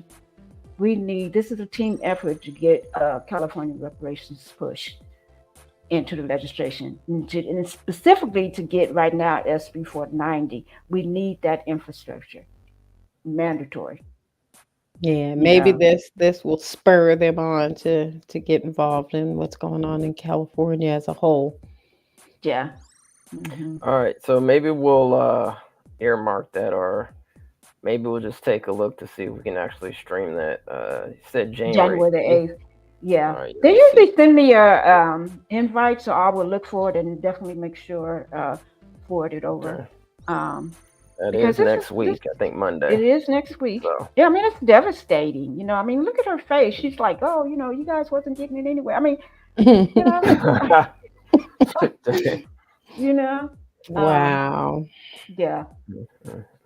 Unfortunately. And it's funny because my friend that was here from Texas, her and her sister, they went to the City Hall for the Kwanzaa. And let me tell you, it was empty. Really? Yeah. The Black community did not show up for that. So, I don't know if this has had anything to do with it, but I'm just saying, I'll give you Kwanzaa, but I ain't giving you right? Give you no direct cash or office of reparations. But I'm gonna give you Kwanzaa. Give you a lot of symbolism. Yep. Wow. All right. Well, to prevent these things from happening, we keep saying it. You got to get involved. You got to stay on these people. You got to let them know you're watching. And including with Fulton County GA Board and Authorities Reparations Task Force. So they actually do have what they're calling a reparations task force. Meetings are held on the first and third Thursdays of each month at 6 p.m. January 18th, 2024, agenda coming soon. So there will be a meeting on Thursday, January 18th, 2024, from 6 to 8 p.m. It looks like this meeting is going to be one of the in-person meetings at the Fulton County Government Center on Pryor Street. So if you know where that's at, be there. And let's see, first Thursday of the month meeting is an in-person meeting. And then the third Thursday of the month meeting is a virtual meeting. So they have 2 meetings every month. So you have 2 opportunities to attend, 2 opportunities to have your voice heard. This task force is made up of 14 members. Currently, there are 3 vacancies. So if you're in the Fulton County area and you want to be directly involved and try to get on the task force, it looks like there are 3 vacancies. You can go to their website at fultoncountyga.gov/reparations task force to find out more information about those vacancies. Just a little background information. Citizens are allowed to voice Fulton County Reparations Task Force related opinions, concerns, requests, etc. during the public comment portion of the task force meeting. For in-person meetings, participants must sign up to speak 15 minutes before the public comment period starts. Click here to view the public comment rules. So again, their website has all the information on how you can participate in these meetings. Description. The Reparations Task Force serves as an advisory body to the Board of Commissioners to investigate and provide recommendations to the Board of Commissioners regarding priorities, objectives, and policies which will support the revitalization, preservation, and stabilization of Black African American population in Fulton County in the form of reparations. So these meetings have been going on. Actually, the reason, I just get straight to the information on upcoming meetings and how to participate is because it looks like they've been having very low participation at these meetings and very low public comments. And I mean, we just cannot express how important it is for people to be in the room. I mean, even just the energy of being in these rooms, you would want to get involved. And then let's see, Fulton County Reparations Task Force Report, April 2021 to January 2023. So again, they have already been doing the work, and they do have a preliminary report out that covers their terms of service or recommendations research from April 2021 to January 2023. That is also available at the official website. So you can screenshot this, go to the website. There's a PDF of that report, and you can take a look at what's being discussed in these meetings. So that is Fulton County, GA, if you're in the area. Thanks for clarifying that, because I was going to say, Kim, where is this being held? Which state and locale? But that is in Georgia. Yes. All right, cool. Alrighty. All right, Maryland. Well, thought they had something called HB 0409 to establish the Maryland Reparations Commission and to administer a program to provide compensatory benefits to the descendants of individuals enslaved in the state. However, it looks like the author withdrew sponsorship as of March 13th, 2023. So, for our Maryland family, y'all need to stay on top of that and this to see if there's going to be any future legislation for any reparations initiatives out there in Maryland, because it looks like so far it's been stalled. Oh, okay, this one. All right, I don't even know where to start, family. I'm gonna try my best. Please forgive me if I stumble through this, but we're gonna try to make it happen. All right, so there is a report out there, and probably will eventually read it. I don't know. We'll have to see. I'm not too fond of the information that I've researched so far. But anyway, we gotta still give the information, right? So it was a 13-member Providence Municipal. This is Providence, Rhode Island, by the way. Reparations Commission began meeting in April 2022. Commission members appointed by the mayor included, the chairperson. See the names there. Let's see here. The ARPA, it looks like they got funding through the ARPA allocation of $10 million. Now, the ARPA is the American Rescue Plan that extended unemployment benefits. I believe that was for the stimulus package during the so-called pandemic. Did I say plan? I meant pandemic.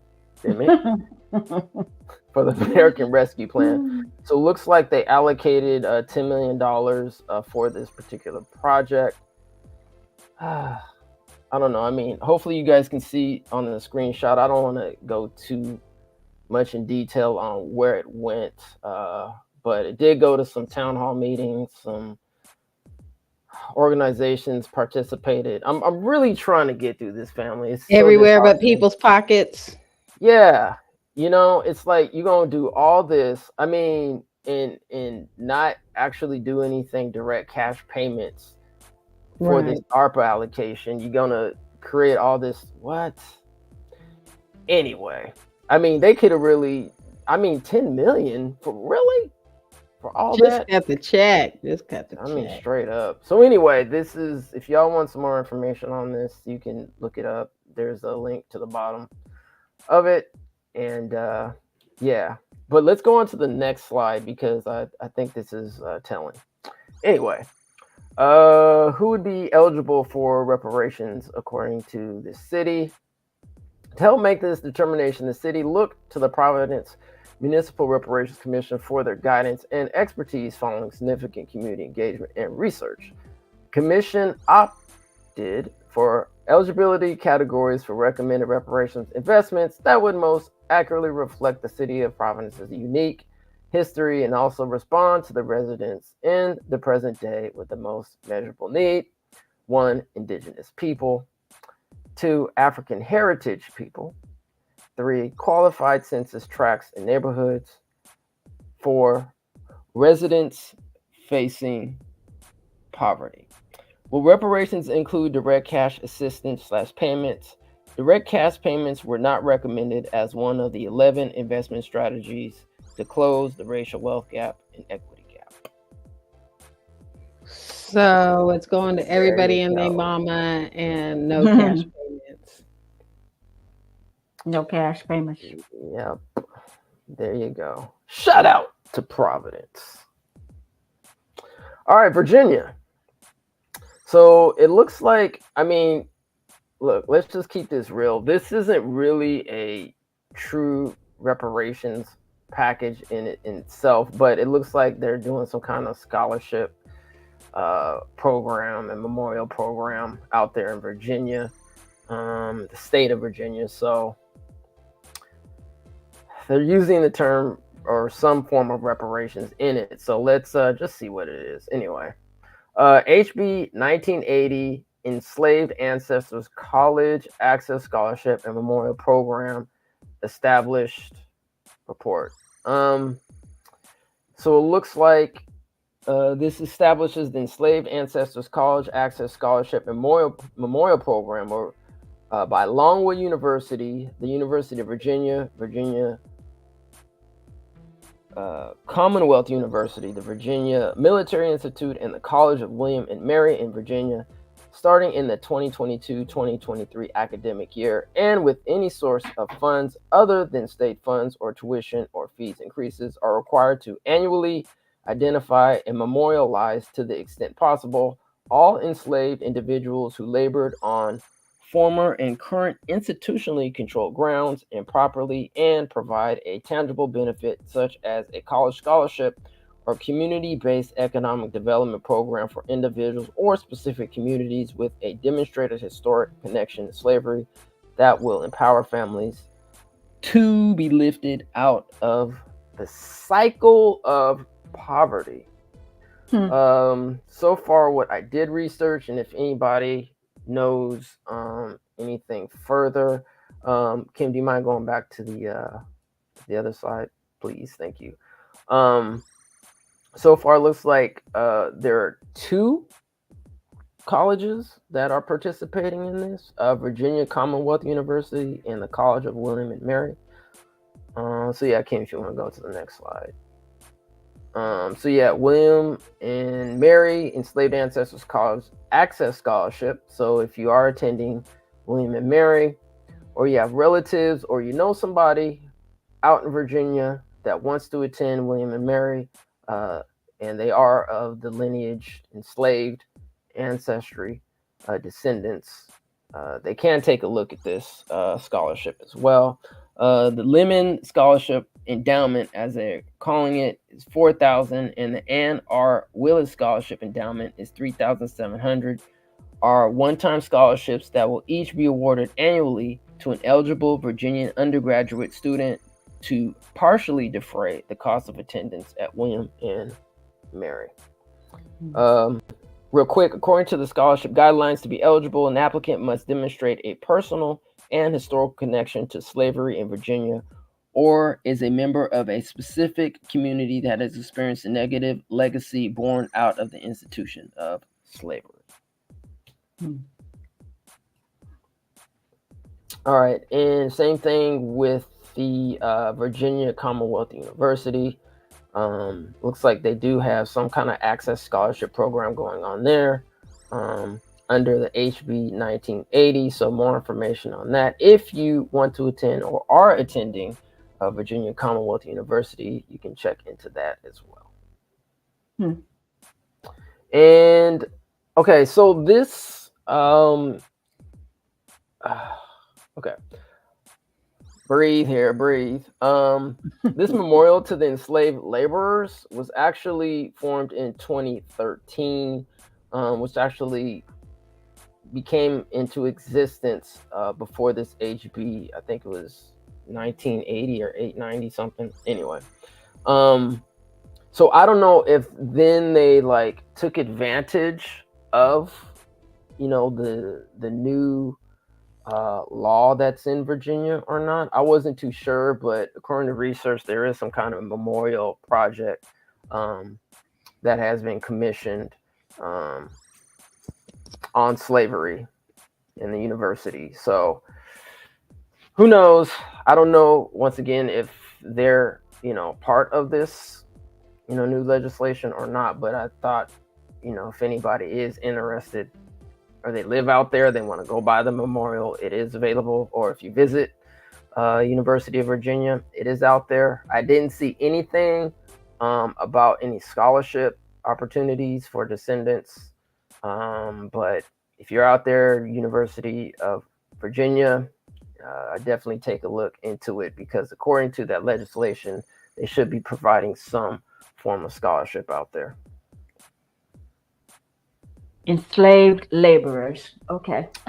Enslaved laborers. All right. So we're going to be wrapping up here, I think, shortly. Thanks everyone for coming. Vermont, bill went basically nowhere. I think last year we actually touched up on this. It was H387. I'm not going to go into detail on that. That was, you know, basically to have a task force study reparations. Another bill in West Virginia, House Bill 2878, went nowhere. That was in West Virginia. Oregon bill in 2021. That was originally, I believe it was SB 619. They weren't actually going to have a commission to study. They were actually going to give, hopefully, direct payment. Get right down to it. Yeah, right, I mean, Oregon always sounded too good to be true almost. Yeah. I mean, we're trying to keep the hope. We're trying to keep the hope, but it was just like... Yeah, it was like, nah. So, ironically, in 2023, they actually tried to establish a task force based on Bill SB 776. Unfortunately, that didn't come to fruition. And so, it is what it is. This is where we're at. So hopefully, you know, our Oregon family, man, y'all need to step up your game out there. I know they're trying to do something out there in Oregon, but, you know, our Oregon family, please, y'all need to get, you know, further involved to see what's kind of going on. Just real quick, it looks like on that SB 776. It ended where it said in committee upon an adjournment. And according to Oregon legislation, in committee upon adjournment means a bill that is still in committee that at the time the legislation session has ended. The bill is considered dead. A bill that the same or similar legislation concept may be introduced during the following legislative session, but it will have a different bill number and will start at the beginning of bill life cycle.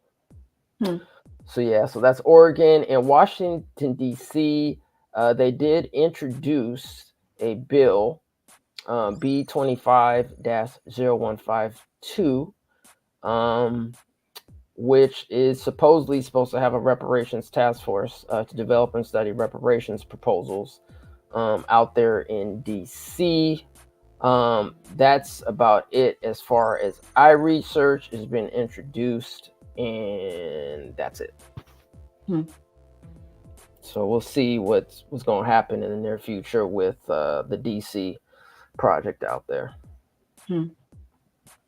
I guess the takeaway from all this, if you don't have the community holding their feet to the fire, this is what happens.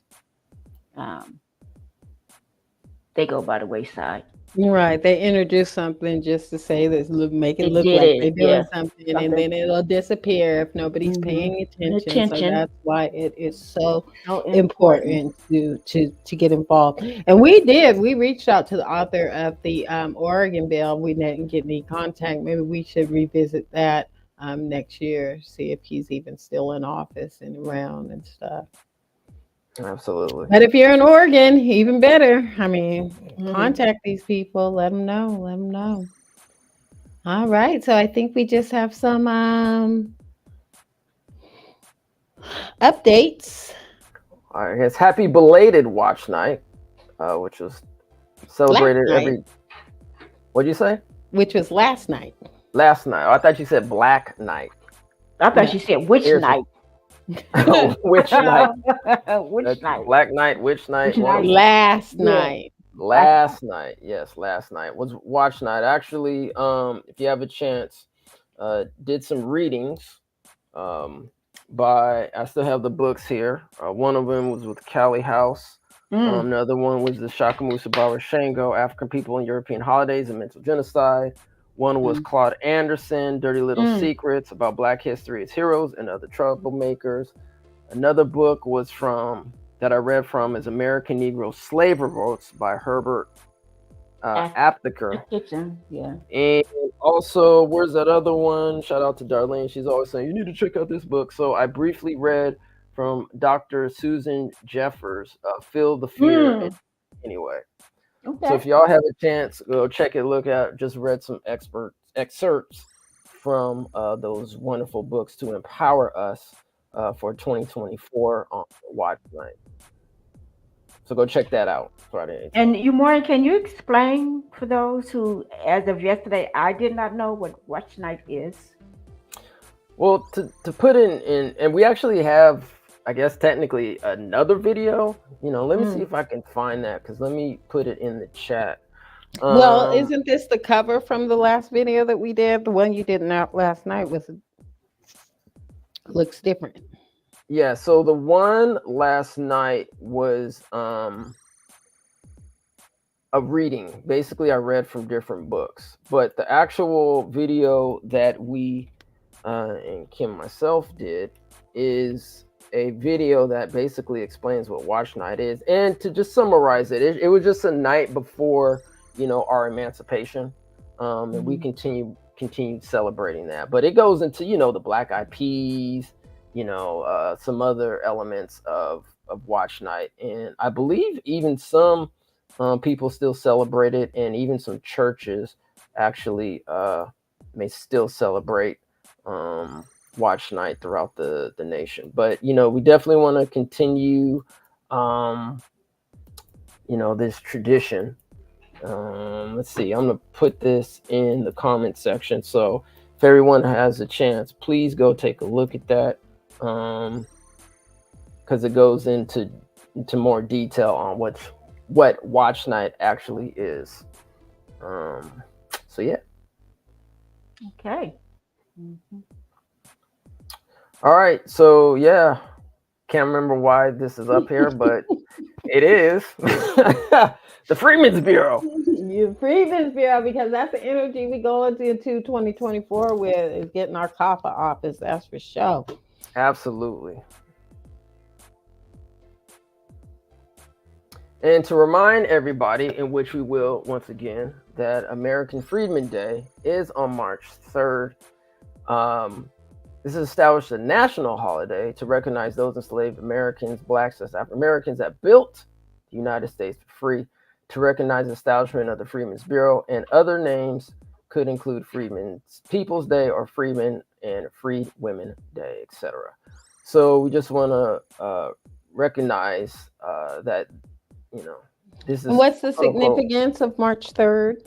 March 3rd, if I recall correctly, is the day that the Freedmen's Bureau bill was established. I want to say March 3rd, 1865. I want to say. Don't quote me, but I believe that's the date. Okay, that's the March 3rd. legislation that got the original Freedmen's Bureau enacted. Wonderful. All right. It was founded March the 3rd, 1865. You are correct. Yeah. Yes. Thank you, Darlene, for that confirmation and wonderful journalistic integrity that we try to keep as much as we possibly can on this platform. So well, I totally enjoyed this. This is my first go round with Kim and Yumora, two amazing people. It has allowed me to dig deeper. So I appreciate you too. The year 2023, when somehow I got into ETM. I'm not sure how that happened, but thank you. And I'm looking forward to building on what I've learned for 2024. Great, thank you. And we definitely enjoy having you and all of your helpfulness in this. Yeah, and I just, before we get out of here, yeah, I don't know. I think we might have talked about this earlier, but just to summarize kind of 2023 and the reparation advocacy. I don't know how y'all feel, or anybody in the chat or whoever is watching this, but I think it's really important. And I know sometimes we're like, oh, these, why us, who are getting the run around and all this other stuff for these commissions, and we just need direct cash payments. Yeah, totally agree. But at the same time, if there is a time to get involved in anything dealing with this, you have to engage in the process. I don't know how many times we need to reiterate to everybody. It's not going to happen on its own, right? Just like this American Freedmen's Day, right? That we want to honor. It's not going to happen on its own. We have to start it. We have to start the conversation, right? And then once we start that conversation, we have to be animate about continuing the process of that conversation, which eventually will turn into action. And that's one reason why I wasn't going to do watch night last night, right? I was like chilling with my fam, doing my thing, but I was like, you know what? We got to keep with tradition, right? And that's one of the things from Feel the Fear and Do It Anyway. Yes. That's something we have, we got to stop, being fearful. Oh, well, they're only doing commission. Well, so what? Do it anyway.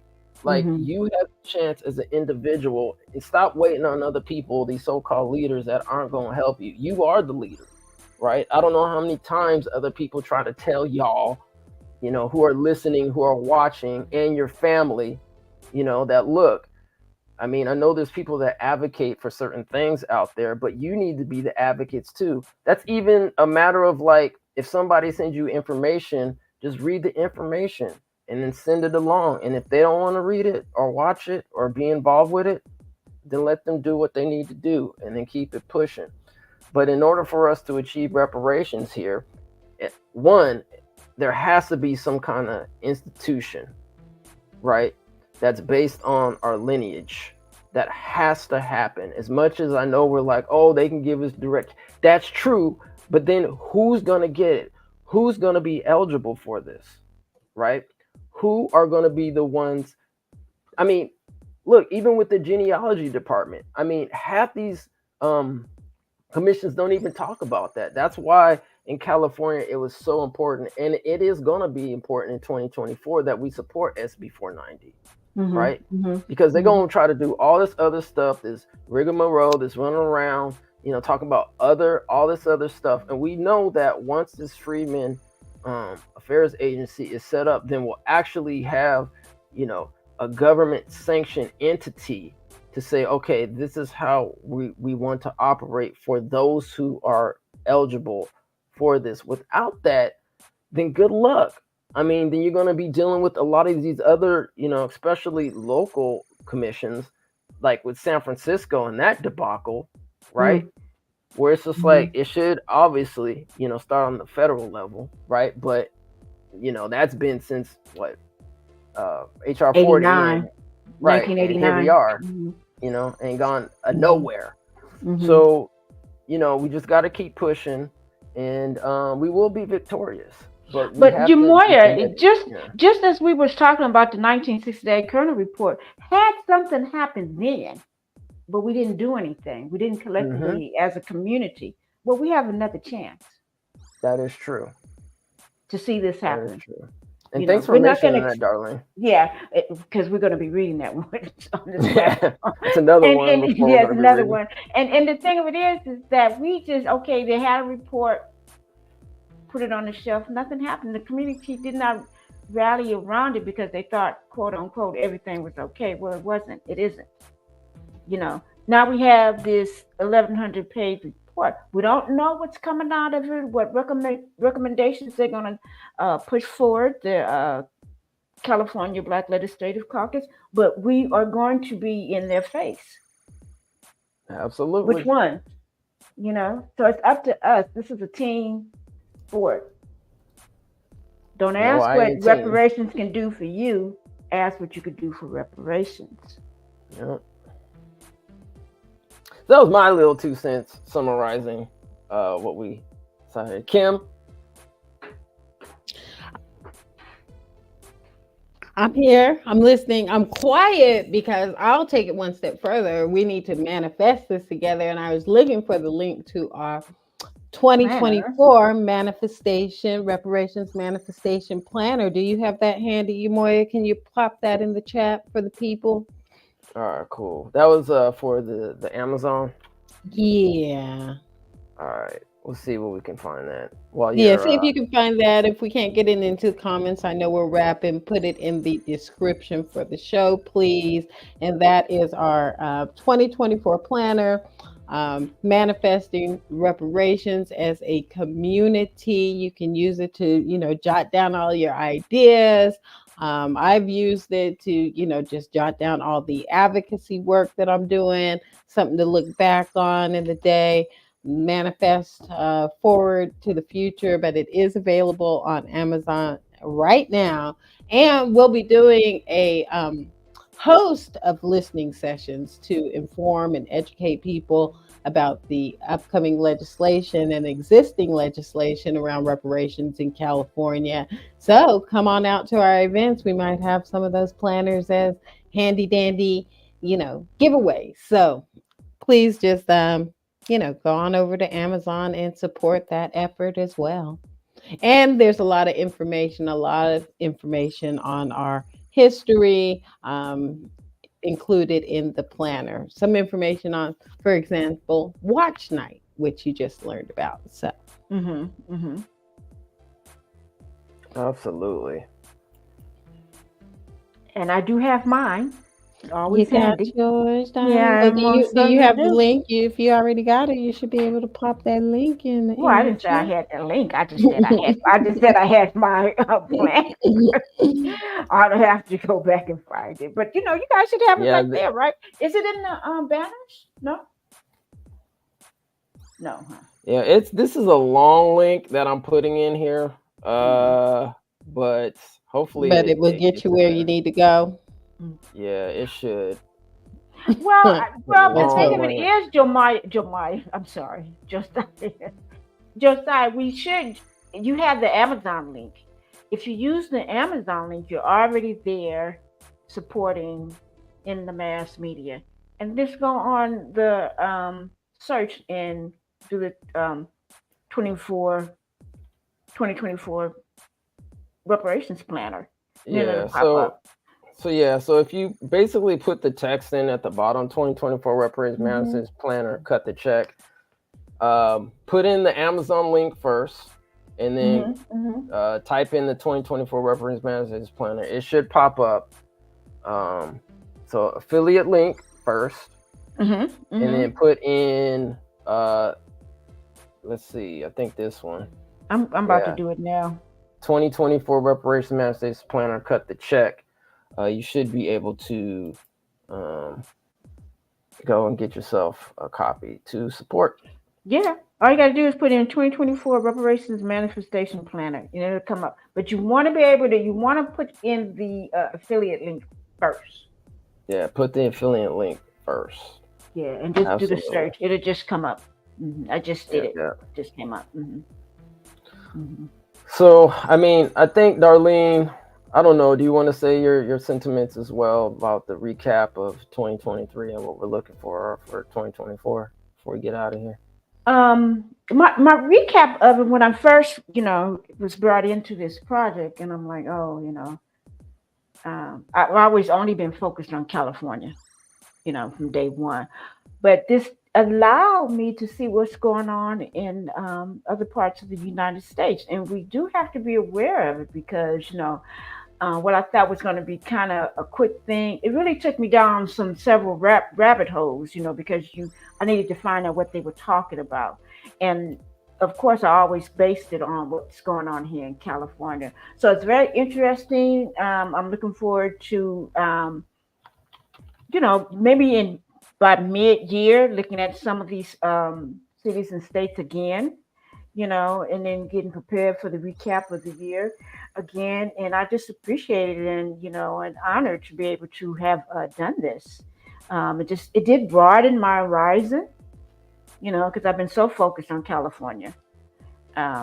So that's my takeaway. This is my first time. And then when I looked at the slides from yesterday, I said, oh, you guys are serious, so it made me push a little deeper, and I appreciated that. Yes. Absolutely. Yeah, what we have to understand is, let's see, you know what? I think let me see if I have does this work? I think I actually have a Bitly. Yeah, I actually have a Bitly link. So let me put that Bitly link in there instead, because that one was very long. People were like, dang, man. Yeah, the Amazon cut the check. Okay, so this Bitly link is at the bottom. Let's see. Short link. Yes, that's much better. Much better. To the planner. All right. So I think yeah, family, please go check that out. It is actually updated from 2023.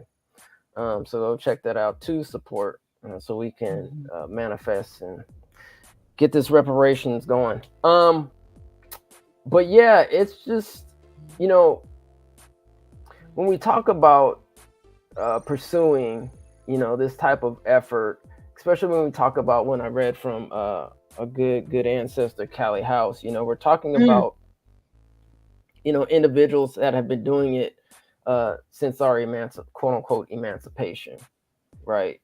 So carrying on this work, man, it's not easy, and a lot of people are gonna tell you to give up. Why you doing it? It's not worth it. Just pack your bags. America's not gonna give you reparations anyway. And as we always say, this is owed to us. It was written in legislation. We were supposed to get compensated, and since then we haven't. So that's a note. And for everybody that comes to this country, you gotta just take on that responsibility. Be a responsible American citizen.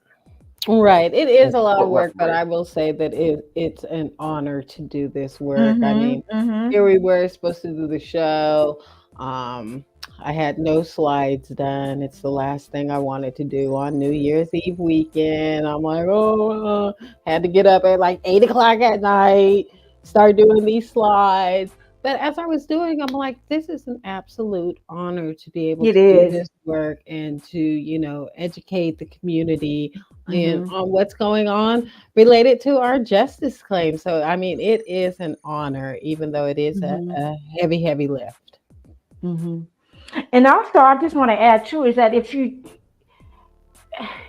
even though I was not in part of CJEC in the inception of it, just regular Black folk, as Marcus Champion, one of our other co-hosts, like to say. And if you think that you can't give something, you're wrong. Just your presence, number one, is giving of something. And I mean, that's how I started, just showing up all the time. And then, I kind of started branching out. So, I mean, if you think you don't have anything to give, that's absolutely untrue. You have yourself, and you want to work for your community because it is a debt owed. It's not a handout. I mean, in Callie House, I mean, please read that book. My Face is Black. I mean, she just came out of slavery and what she was able to accomplish. Amazing. So. Yeah, so we really have no excuses. I know No. people want to try to make excuses for reparations, but there is no excuse. But at the same time, at the end of the day, we got to fight for it. We can't just sit up here willy-nilly thinking it's just going to fall out the sky. Not going to happen. United States has never worked like that. They never treated us like that, and they never will treat us like that. So we need to come from the sky, the clouds, and get down back to the soil. Do this root. This I was gonna say root work. I don't know if my ancestors is talking right now, but get down to the roots, right? Get down to the grassroots and get involved, family. Yes. All right, I think that's about it. No. Do we have any? Well, comments one more thing maybe before not. we get I don't out of know. here. One more thing before we get out of here, because like we said, it is a heavy lift. It's a lot of work. Sometimes it doesn't seem like you're getting recognition or the resources that you need to perform this work. But CJEC was honored as the Persons of the Year this year for 2023 for the work that we've been doing around reparations. So the Sacramento Observer, our local Black-owned publication out here, they've been reporting, and they've had an operation up for 60 years now, and they named CJEC as their Persons of the Year. So there we are, there being represented. And as you can see, all of our reparations merch there. You can swing on over to the ETM merch store to pick up your very own. We got hats, t-shirts, hoodies, all the goodies. Yeah, we got that new lineage. You see the logo on there, that new lineage merch out right now. So definitely go pick up. And coming by February the 1st, in honor of Black History Month, we will be having some CJEC merch as well. Yeah, All we right, are so working that's on something that. to look forward in the new year. Absolutely. I'm gonna put that in the chat, the e-commerce store. Yes. So if any people check out the e-commerce store. All right. Do we have any comments you want to look at, Moya? I guess let's do it, shall we? Okay. Young Nine, B1 fam. All right, B1, shout out. Laugh out loud, Black people are not getting reparations. Oh my goodness. Wow. Be gone. B1 in the building. Reparations in full can be credited toward California's deficit. All right. It's sorcery according to what the I don't know, maybe Bible? Teaches to pay reparations from cannabis money, and that's insulting. Mississippi boycotts bias and racism against Black Americans' economic civil rights. Stop supporting racists, then reparations may be paid. All I hear is excuses and negative thinking. From who? Zap Zap? I don't know. Yeah, I don't know. Direct cash pay. Box avoided. Shout out to Box Avoided. Carolyn says, Happy New Year, everyone. Happy New Year. Happy New Year. New Year. It is truly criminal, and I hope and pray that it backfires against the judges and that court system in Oklahoma. I mean, really. Really. Criminal. That's the word. Absolutely. All right. And there's our etnmediagroupstore.com. Go to etnmediagroupstore.com for all the latest merch for your reparations gear. And shout out to CJEC for that Persons of the Year award. Well deserved. Our family has been working really hard. Worked very hard, diligently, especially the past two years, and continuing with the California Reparations Task Force. Oh my gosh. Man, what a journey that was. And it's still continuing. This journey is not ending. Yeah, I mean, that's why some of the ones that, are just starting, we're going to give them a little grace because we did have here in California a 2-year journey. But again, it's so important that the community comes out in support of what you want and what you don't want. Absolutely. Great points. All right, family. So on that Yeah, note, I think we'll let everybody get back to making them black-eyed peas. Doing laundry. That should have been done yesterday. Oh, okay. I'm still doing. Shout out to Information Man. What's up, bro? Haven't seen you in a minute. What's going on with you? Hope all's well with you and your family. Happy New Year. And Happy New Year to you, Year. brother. Yeah, Information Man be holding it down, doing his thing, supporting lineage-based reparations. So shout out to that, brother. Yes.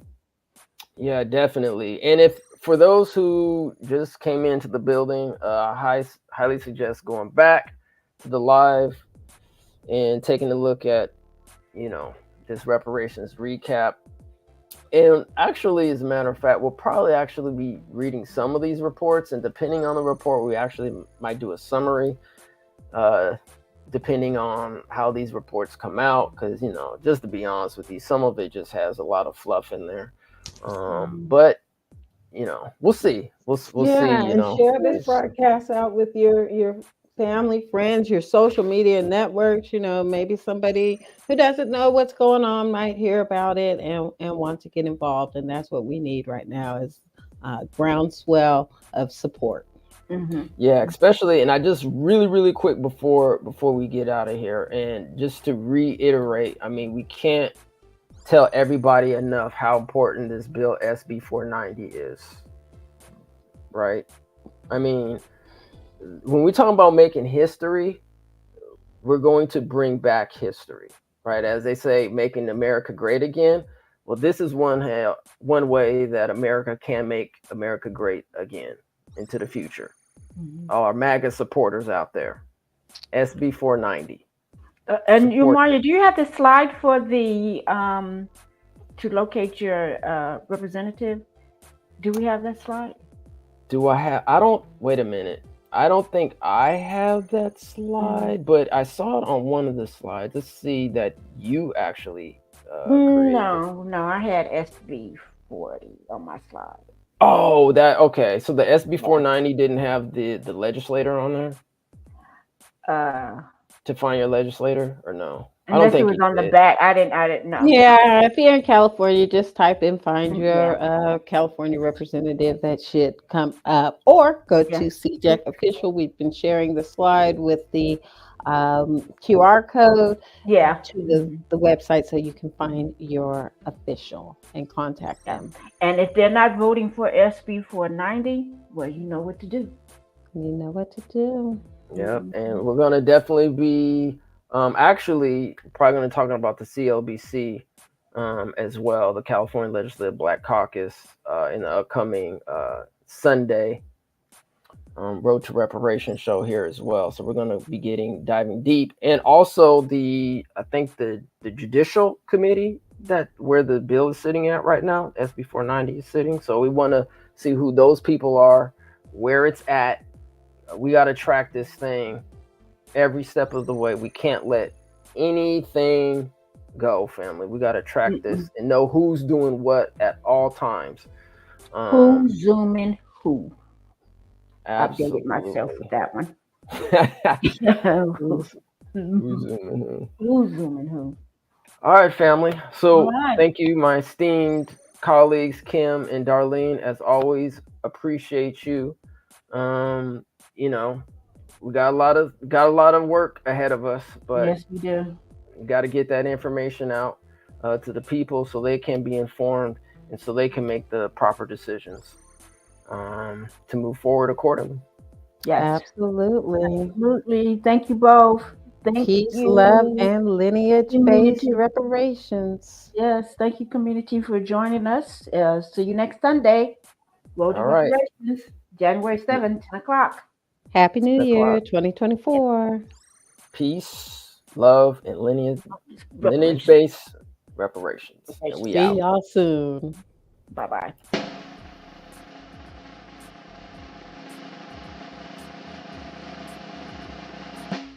I hear that someone wants to give Black Americans or African American people a holiday. They want to make supposedly Juneteenth the holiday. Okay, I'll tell you what you can do better than that. And I know Joe Biden will do it. Give us reparations.